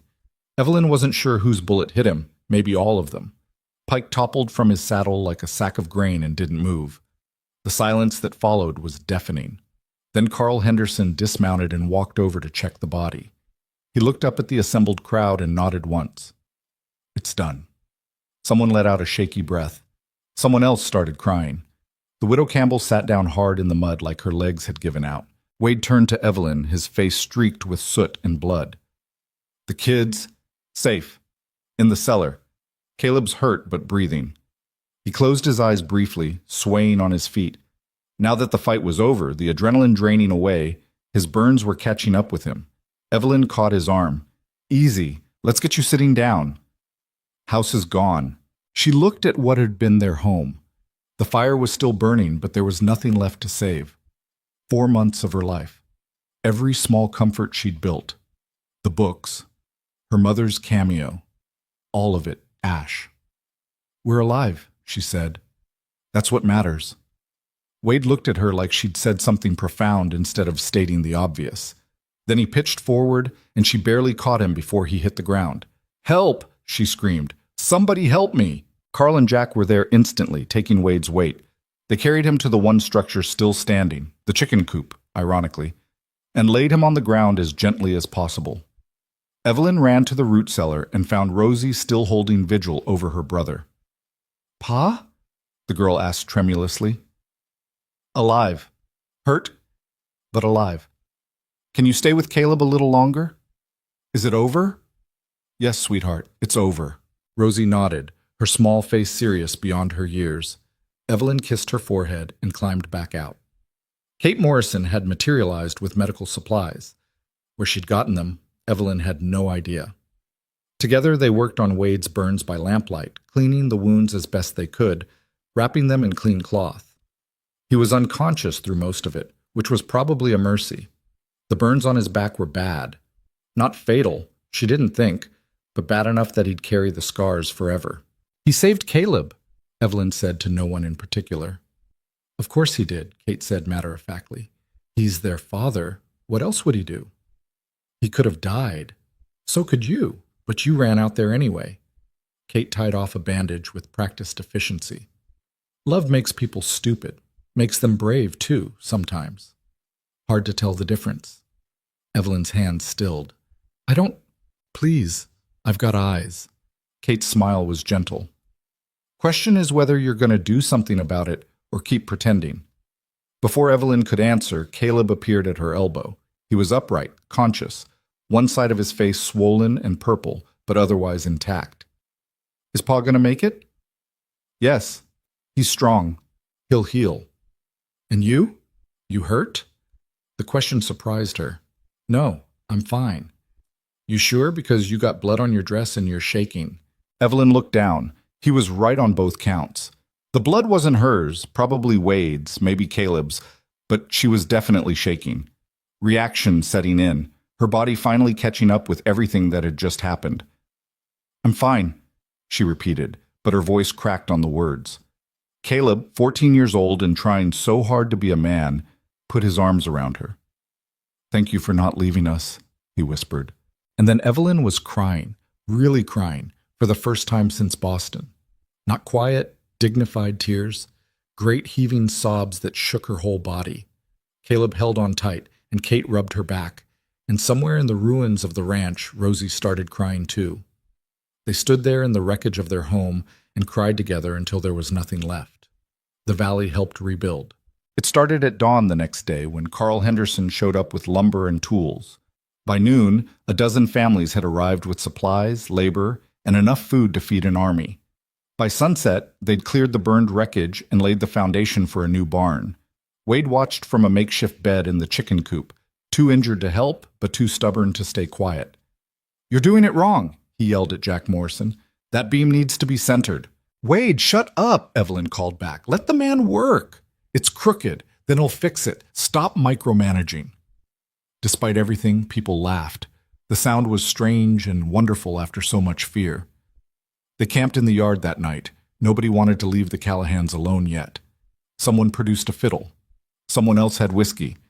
They passed bottles and told stories and pretended for a few hours that the world was safe. Evelyn sat beside Wade's bed, checking his bandages in the firelight. "This is strange," he said quietly. "What is?" "Having people help. Not because they owe me, just because they want to. You stood up to Pike when everyone else was too scared. You earned this." "We earned it. You're the one who got those ledgers, who convinced people they could fight back." "We did it together." Wade caught her hand, his grip weak but deliberate. "Yeah, we did." Their eyes held. Around them, people were singing, laughing, being alive in the way you only could after surviving something terrible. "Evelyn? Wade, I need to tell you something." She took a breath. "When I thought you were going to die in that barn, when I couldn't see you through the smoke, I realized—" "Miss Mercer!" Rosie came running up, breathless. "Mrs. Campbell says she can teach me to make apple pie. Can I go help her?" Evelyn released Wade's hand like it burned. "Of course, sweetheart. Go ahead." Rosie ran off, oblivious to what she'd interrupted. Wade was still looking at Evelyn. "You realized what?" "Nothing. It can wait. Evelyn, get some rest. You need to heal." She stood before he could argue and walked away into the darkness beyond the firelight. She could feel his eyes on her back the whole way. The new house went up faster than seemed possible. It wasn't fancy. Just 4 walls, a roof, and enough space for them to sleep out of the weather. But it was theirs, built with their own hands and the help of people who'd decided the Callahans were worth fighting for. Wade healed slowly. The burns scabbed over, then scarred. He couldn't lift his arms above his shoulders for weeks, couldn't ride for a month. It made him irritable and impossible, snapping at everyone and hating his own weakness. Evelyn bore it with patience she didn't know she had. "You're being insufferable," she told him one afternoon when he'd complained for the 10th time about the new barn's roof pitch. "I'm being accurate." "You're being a jackass." "Same thing." She threw a dish rag at him. He caught it one-handed and almost smiled. "You're not a very good nurse. And you're not a very good patient. We're even." The almost smile became real. "Fair enough." These small moments of peace felt stolen, precious, like something that might disappear if they acknowledged it too directly. But the valley was changing around them. With Pike gone and his hold on the territory broken, people started breathing easier. Debts were forgiven. Water rights were renegotiated fairly. The cattlemen's meeting that had been scheduled before the attack went ahead, but instead of Pike's intimidation, it was an actual cooperative discussion. Red Hollow started feeling less like a place where desperate people hid and more like a community, and Evelyn found herself at the center of it without meaning to. Women came to her for advice, for help reading contracts, for someone to talk to who understood what it meant to be scared and powerless and find strength anyway. She started teaching again, not just Rosie and Caleb, but any child whose parents wanted them educated. They met in the Hendersons' barn at first, then moved to the church basement when the congregation offered it. "You're making a difference," Kate Morrison told her one afternoon. "A real one. I'm just teaching reading and writing." "You're teaching people they're worth more than what men like Pike told them they were. That's bigger than reading." Evelyn didn't know what to do with that, didn't know how to accept that she mattered in a way that went beyond just surviving. 2 months after the fire, Wade was finally well enough to ride again. He saddled his horse at dawn without telling anyone where he was going. Evelyn watched from the window, fighting the urge to ask. He was a grown man. He didn't need her permission. He came back at sunset with something wrapped in burlap. "What's that?" Caleb asked. "Something I needed to get." Wade dismounted stiffly and carried the bundle inside. He set it on the table and unwrapped it carefully. Inside was a wooden sign, freshly carved and painted. It read, "Callahan Ranch." "Figured it was time we made it official," Wade said gruffly. "This is our land, our home. About time we claimed it proper." Caleb grinned. Rosie clapped her hands. Evelyn felt something warm and dangerous expanding in her chest. "Where did you get it?" she asked. "Made it. Been working on it when I couldn't sleep." He glanced at her. "Thought you might like to help me put it up tomorrow. All of us together." It wasn't a grand gesture, wasn't a declaration, just a simple invitation to be part of something permanent. "I'd like that," Evelyn said quietly. That night, After the children were asleep, Wade found her on the porch again. Same place they'd sat months ago when everything was falling apart. But the house behind them was whole now. The barn was rebuilt. The valley felt different. "Can't sleep?" he asked. "Thinking too much." "About what?" Evelyn considered lying, considered deflecting. Instead, she told the truth. "About how long I can stay." Wade went very still. "That a question or a statement?" "I don't know yet." "Why wouldn't you stay?" "Because people are talking, Wade. About us. About what it means that I live here. That we're not married, but we're—" She trailed off, not sure how to finish. "We're what?" "I don't know. What are we?" The question hung between them like smoke. Wade was quiet for a long time. When he finally spoke, his voice was rough. "I'm not good at this. Talking about feelings. Claire used to say I had the emotional range of a fence post." She wasn't wrong. That surprised a laugh out of him. "No, she wasn't." He sobered. "But I'm going to try anyway, because you deserve that much." He turned to face her fully. "When you first got here, I thought you'd last maybe a week. Figured you were just another Boston lady playing at frontier life. Then you'd realize how hard it was and run back east. I thought about it. I know. But you didn't. You stayed through everything Pike threw at us. Stayed when the ranch burned. Stayed when any sane person would have left." He took a breath. "You became part of this family without either of us meaning for it to happen." "Wade, let me finish. Please." He reached for her hand. This time his grip was steady, strong. "I loved my wife. Loved her more than I thought I could love anyone. When she died, I thought that was it.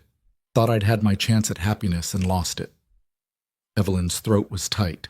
"Then you showed up with your fancy education and your stubborn pride and your absolute refusal to quit. And you made me feel things I thought were dead. Made me want things I thought I was too old and broken to want anymore." "What things?" "A future. A partner. Someone who stands with me instead of behind me." He cupped her face with his free hand. "You, Evelyn. I want you." She couldn't breathe, couldn't think, could only feel the warmth of his hand and the weight of words she'd never expected to hear. "I know I'm not easy," Wade continued.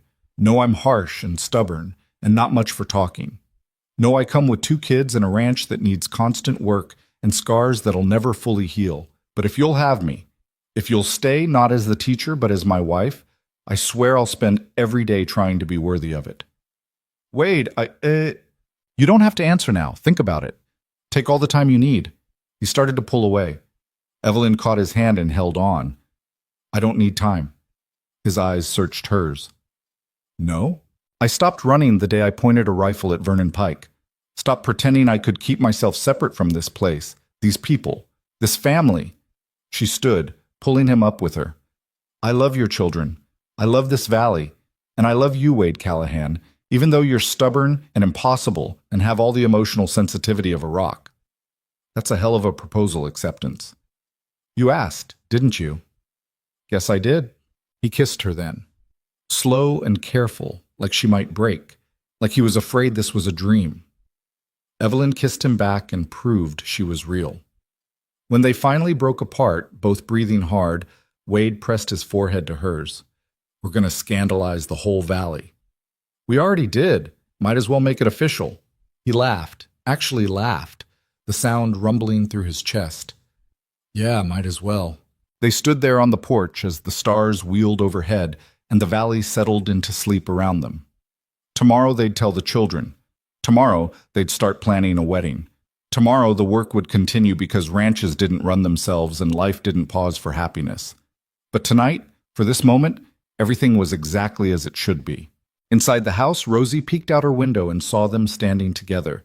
She smiled, satisfied that the world had finally arranged itself properly, and went back to bed. In his room, Caleb heard voices and laughter and felt something tight in his chest release. His father sounded happy, really happy, for the first time in years. That was enough. The wedding took place on a Sunday in September when the valley was painted gold and red with early autumn. They held it outside because no building in Red Hollow was big enough for everyone who wanted to attend. Half the territory showed up. Ranchers who'd fought beside them, families who'd helped rebuild. Even the new sheriff from Billings, who wanted to meet the woman who'd brought down Vernon Pike with nothing but ledgers and nerve. Evelyn wore a dress Kate Morrison had sewn, simple blue cotton with lace at the collar. Wade wore his best shirt and looked uncomfortable but determined. Caleb stood beside his father as best man, gangly and proud. Rosie was so excited she could barely stand still. Carl Henderson officiated, reading from a battered Bible his mother had carried west. The words were traditional, familiar, but they felt new when applied to two people who'd earned each other through fire and blood. "Do you, Wade Callahan, take this woman?" "I do." Carl hadn't finished the question. People laughed. "Let me finish, Wade." "Don't need you to. Answer's still yes." More laughter. Evelyn was trying not to cry. "And do you, Evelyn Mercer, take this man?" "Yes, absolutely yes." "You two are terrible at this." "We're terrible at a lot of things," Evelyn said, looking at Wade. "But we're good at not quitting." Carl gave up on formal language and just smiled. "Then by the power vested in me by the Montana Territory and common sense, I declare you married. Wade, kiss your wife before she changes her mind." Wade did. The valley erupted in cheers. That night, after the dancing and drinking and celebrating finally wound down, they sat together on the porch of their rebuilt home. Married. Partners. A family made official by words and witnesses. "You happy?" Wade asked. Evelyn considered it. Thought about Boston, about the life she'd fled, about the woman she'd been when she stepped off that stagecoach 6 months ago, broken, scared, convinced she had nothing left to lose. Then she thought about the woman she'd become. The teacher, the fighter, the wife, the mother to children who needed her. "Yeah," she said finally. "I think I am." Wade pulled her close. They sat there as the stars came out and the valley settled around them, and for the first time in either of their lives, the future felt like something to look forward to instead of something to survive. Inside, Caleb and Rosie were already asleep, secure in the knowledge that tomorrow would come and their family would still be there. And in Red Hollow, people would talk for years about the Boston schoolteacher who came west looking for work and found something better. Found herself. Found home. Found love in the last place anyone expected. But that was all just talk. The truth was simpler. The truth was two broken people who refused to quit, who stood together when the world tried to tear them apart, who built something real out of ashes and stubbornness and a shared refusal to accept defeat. The truth was survival, growth, transformation. The truth was life, messy and hard and worth every single second. Marriage didn't fix everything. Evelyn learned that within the first week when she and Wade had their first real fight as husband and wife over something as stupid as where to store the winter potatoes. He wanted them in the old root cellar. She thought the new storage shed made more sense. They argued for 20 minutes before Caleb finally interrupted. "Just put half in each place and whoever's right can gloat about it in spring." They'd stared at him, then at each other, and started laughing at the absurdity of it all. "We're idiots," Wade said. "Speak for yourself," Evelyn replied, but she was smiling. The potatoes went in both places. Come spring, the root cellar ones lasted longer, but Wade had the grace not to mention it more than once a week. Life settled into rhythms that felt both strange and natural. Wade worked the ranch with Caleb, teaching his son everything about cattle and horses and reading the weather. Evelyn taught school 3 days a week in town, the rest of the time helping with ranch work and raising Rosie. They fell into bed exhausted most nights, sometimes too tired even to talk, but they were building something together, something that felt solid. But the valley hadn't forgotten Vernon Pike. His death had left a power vacuum that made some people nervous. The first hint of trouble came in October when a stranger showed up at their door. He was well-dressed, clean-shaven, and carried himself like a man used to being obeyed. His name was Marcus Stillwell, and he claimed to be Pike's cousin from back east. "I've come to settle Vernon's affairs," he explained, standing in their yard like he owned it, "including some outstanding business with this ranch." Wade's expression went carefully neutral. "What business?" "Vernon held notes on several properties in this valley, legal debts that need collecting. Pike's dead. His debts died with him." "I'm afraid that's not how the law works, Mr. Callahan." Stillwell produced a sheaf of papers. "These debts were witnessed and notarized. They transfer to his estate, which I now manage." Evelyn stepped up beside Wade. She'd learned to read legal documents in the months since Pike's death, had made it her business to understand exactly how men like him twisted the law to their advantage. "May I see those?" Stillwell handed them over with a condescending smile. "Of course, Mrs. Callahan, though I doubt you'll find anything amiss. Everything is perfectly legal." She read carefully, Wade watching her face for any reaction. The papers looked official. They claimed Wade owed Pike $3,000 for cattle purchased 2 years ago, with interest accruing monthly. It was complete fiction. "This is forged," Evelyn said flatly. "I beg your pardon?" "The signature isn't Wade's. The date is wrong. We have receipts proving these cattle were paid for in full. And the witness listed here?" She pointed to a name. "He died in 1884. Hard for a dead man to witness a contract from 1885. Stillwell's smile faded. "You're mistaken." "I'm not. And if you push this, I'll take it to the territorial court with evidence of fraud. Again, just like we did with your cousin's water rights schemes." She handed the papers back. "Tell whoever sent you that Red Hollow doesn't scare easy anymore." The man's pleasant facade cracked, showing something uglier underneath. "You think killing Vernon solved your problems? He had friends, powerful friends. They won't let some frontier nobody and his schoolteacher wife stand in their way." Wade moved so fast, Stillwell didn't have time to react. He grabbed the man by his fancy coat and lifted him onto his toes. "You threaten my wife again," Wade said quietly, "and they'll be fishing what's left of you out of the creek. We clear?" "You can't—" "We clear?" Stillwell swallowed hard. "Yes." Wade dropped him. The man stumbled, caught himself, and practically ran to his horse. He rode off without looking back, his dignity in tatters.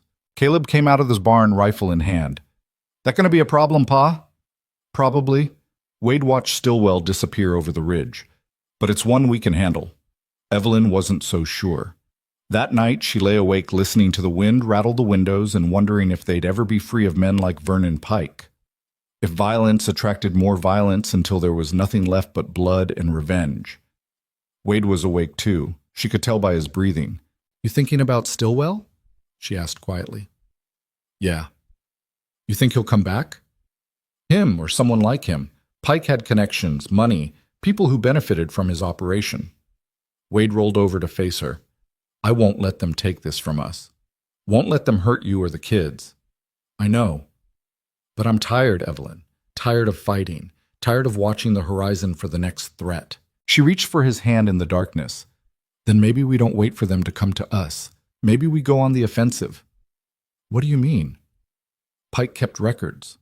We have copies. What if we sent them to the territorial government, to newspapers in Helena and Butte? Made it public not just here, but everywhere." She squeezed his hand.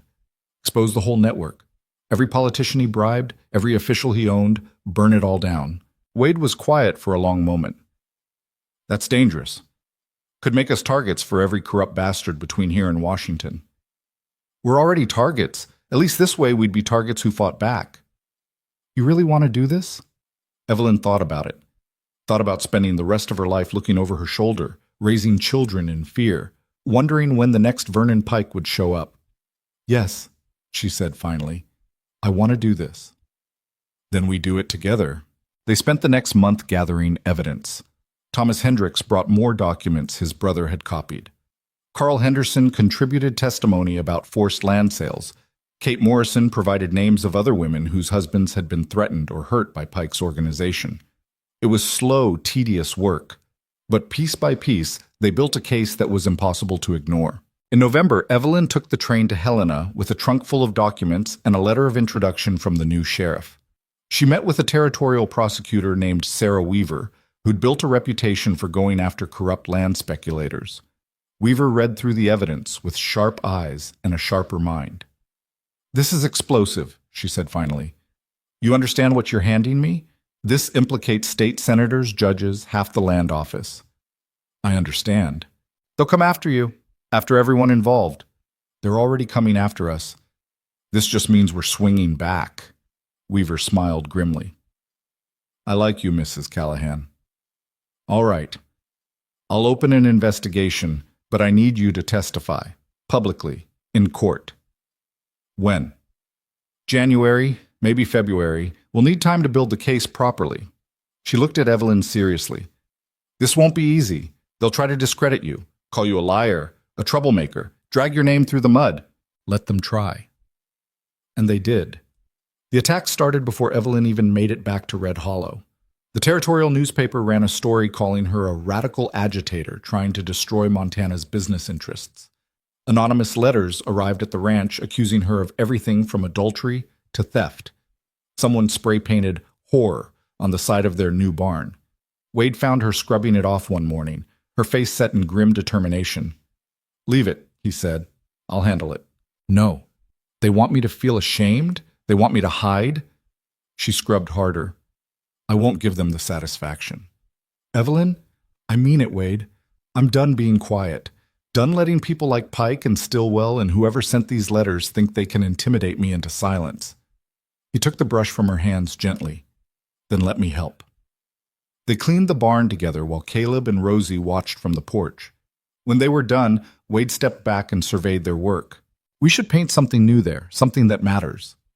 "Like what?" He thought for a moment. Then he smiled. "How about Callahan Ranch, where cowards ain't welcome?" Despite everything, Evelyn laughed. "That's terrible." "I know, but it's true." They settled for repainting the barn its original red and getting on with their lives. The school board tried to fire Evelyn in December. They called a special meeting and voted 3-2 that her controversial activities made her unsuitable for teaching children. She stood in front of them in the church basement and fought back. "Controversial activities," she repeated. "You mean standing up to corruption? Teaching children that the law should apply equally to everyone? Or is it that I'm a woman who won't stay quiet when men try to silence her?" "Mrs. Callahan, your attitude, my attitude is that I'll keep teaching whether you pay me or not, whether I have a building or not, because those children deserve an education, and I'll be damned if I let politics get in the way of that." She walked out before they could respond. By the next morning, parents had organized. They showed up at the school board members' homes, their businesses, the church, polite but firm, making it clear that if Evelyn Callahan wasn't teaching their children, nobody would be. The board reversed its decision within a week. Wade pulled her aside that night after dinner. "You're scaring people." "Good. I'm serious. You're making powerful enemies." "So are you. We both are." She touched his face gently. "But we're also making allies, real ones, people who are tired of being afraid. I worry about you." "I know. I worry about you too." She kissed him softly. "But we don't stop. We can't stop. Not now." "I love you," Wade said quietly, in case I don't say it enough. "You don't say it nearly enough. I love you." "Better." January brought the trial. Evelyn testified for 3 days straight. The defense attorneys tried everything, attacking her credibility, her marriage, her background. They brought up her father's debts in Boston, suggested she was lying to cover her own financial crimes, called her an opportunist who'd seduced a grieving widower for his property. She sat in the witness box and answered every question with calm precision. "Yes, my father died in debtor's prison. Yes, I came west with nothing. Yes, I married Wade Callahan. None of that changes the documents in front of you. None of that changes the fact that Vernon Pike ran a criminal enterprise that destroyed lives across this territory." The prosecutor, Sarah Weaver, was brilliant. She systematically dismantled the defense's arguments, presented the evidence clearly, and made it impossible to ignore the scope of Pike's corruption. When the jury came back after 2 days of deliberation, the foreman stood and read the verdict. On the charge of racketeering, guilty. On the charge of bribery, guilty. On the charge of conspiracy to defraud, guilty. The courtroom erupted. Pike's associates would face prison. The officials he'd bribed would be removed from office. His entire network was coming down. Evelyn sat in the gallery and felt Wade's hand find hers. "We won," she whispered. "You won. This was all you." "No. This was us. All of us." Outside the courthouse, reporters swarmed them. Evelyn gave a brief statement about justice and courage and standing up for what's right. Wade said nothing, just stood beside her, looking uncomfortable with all the attention. On the train back to Red Hollow, they sat in companionable silence while the landscape rolled past. Montana in winter was still harsh and unforgiving, but it was home now. Their home. What happens now? Wade asked. Now we go back to the ranch, raise cattle, teach school, live our lives. That simple? That's simple. It wasn't, of course. Life never was. But over the next year, something shifted in the valley. With Pike's organization dismantled and his associates in prison, people started breathing easier, started rebuilding, started trusting each other again. The Callahan Ranch became a gathering place. Families stopped by on Sundays for dinner. Ranchers came to Wade for advice on herd management. Women sought out Evelyn to talk about everything from difficult marriages to dreams of their own education. Caleb turned 15 and started courting Henderson's daughter, a smart girl named Emma who could outride most of the boys. Rosie bloomed into a confident child who asked 1,000 questions and believed she could do anything. Wade slowly learned to relax, to trust that disaster wasn't always waiting around the corner. And Evelyn found something she'd never expected to find: peace. One evening in late spring, she sat on the porch watching the sunset behind the mountains. The valley was painted gold and green, the air sweet with growing things. From inside the house came laughter, Caleb teasing Rosie about something, Wade telling them both to settle down. Kate Morrison rode up, her children trailing behind on their own horses. "Thought I'd find you out here," Kate said, dismounting. "You got time for coffee?" "Always." They sat together while the children ran off to explore. Kate had left her husband for good after he started drinking again, had taken her kids and moved to a small place near town. She was making it work through sheer determination and help from the community. "You ever regret it?" Kate asked. "Coming here? All the fighting and the hardship?" Evelyn considered the question seriously. "No, I regret a lot of things, mostly mistakes I made along the way. But not coming here, not staying. This place made me who I needed to be." "Which is what?" "Someone who doesn't quit. Someone who fights back. Someone who matters." Kate smiled. "You always mattered, Evelyn. You just didn't know it yet."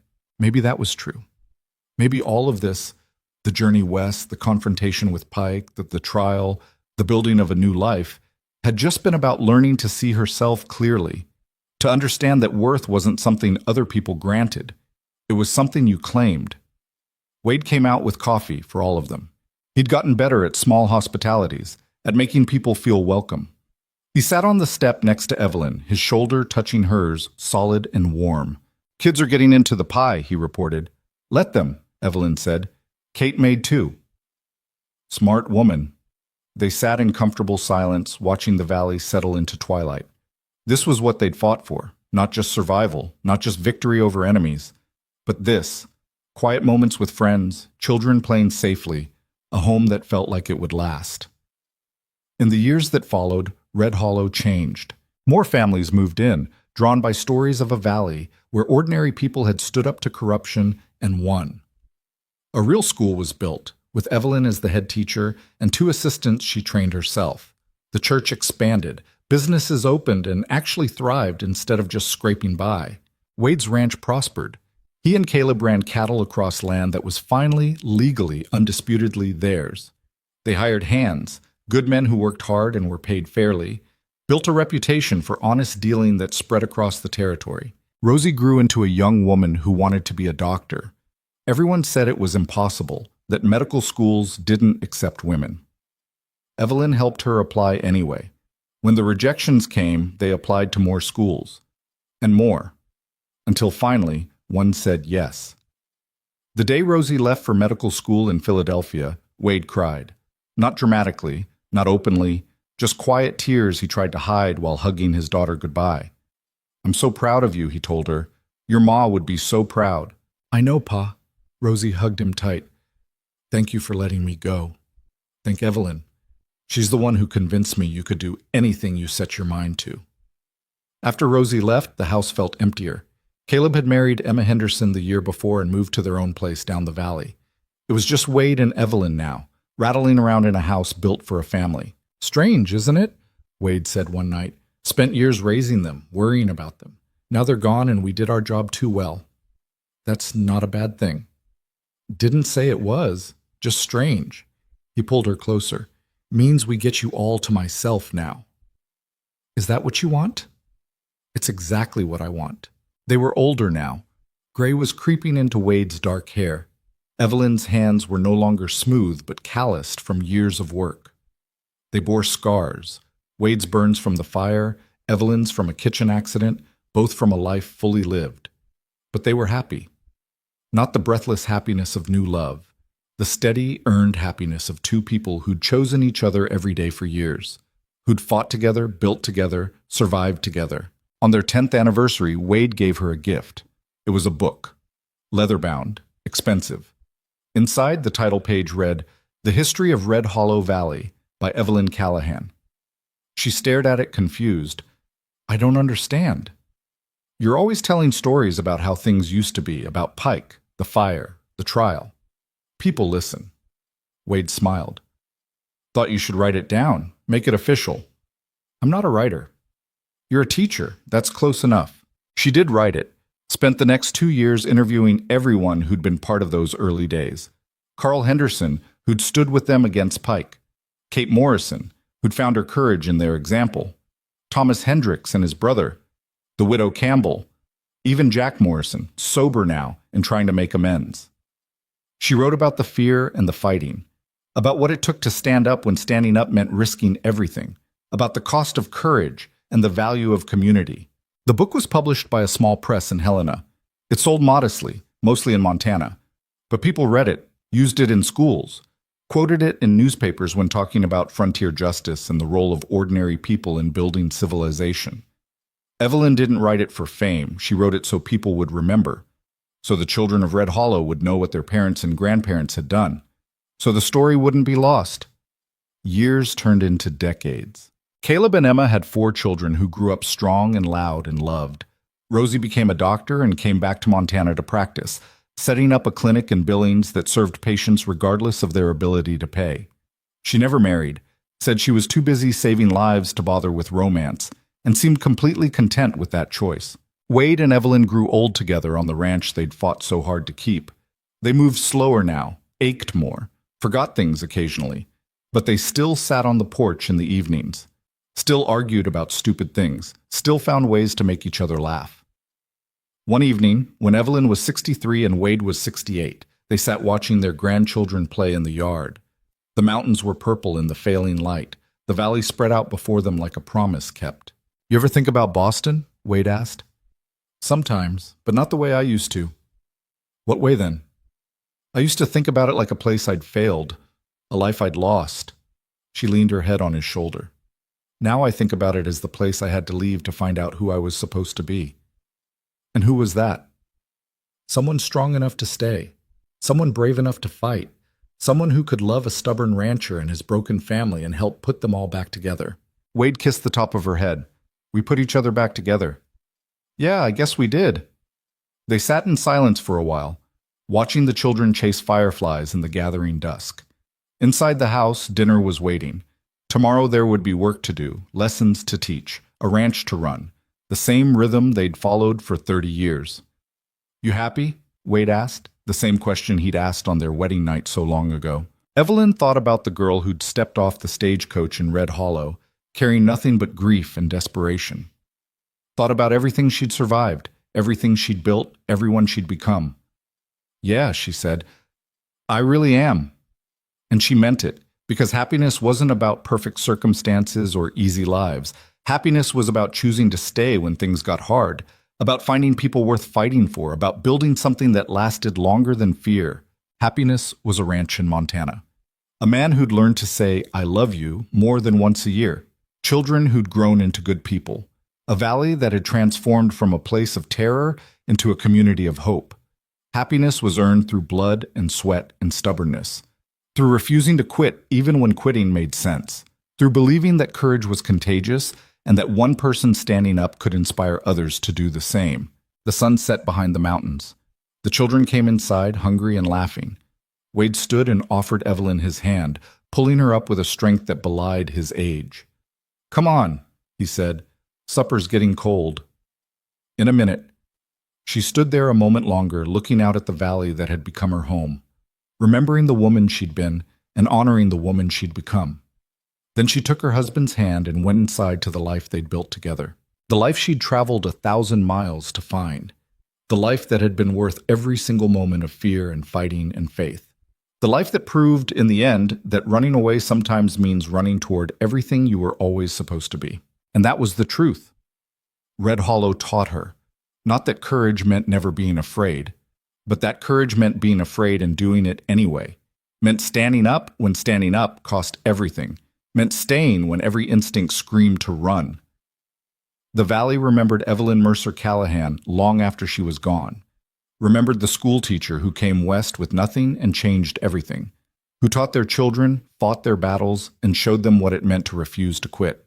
They told her story for generations. Not because it was extraordinary, though it was, but because it was true. Because it proved that ordinary people could do extraordinary things when they found something worth fighting for. And in the end, that was the only lesson that mattered. Not that life was easy or fair or kind, but that you could survive it, you could fight it, you could transform it into something beautiful if you were stubborn enough, brave enough, and lucky enough to find people who'd fight beside you. That was what Red Hollow was built on. Not money or power or perfect circumstances, but courage, community, and the absolute refusal to let fear win.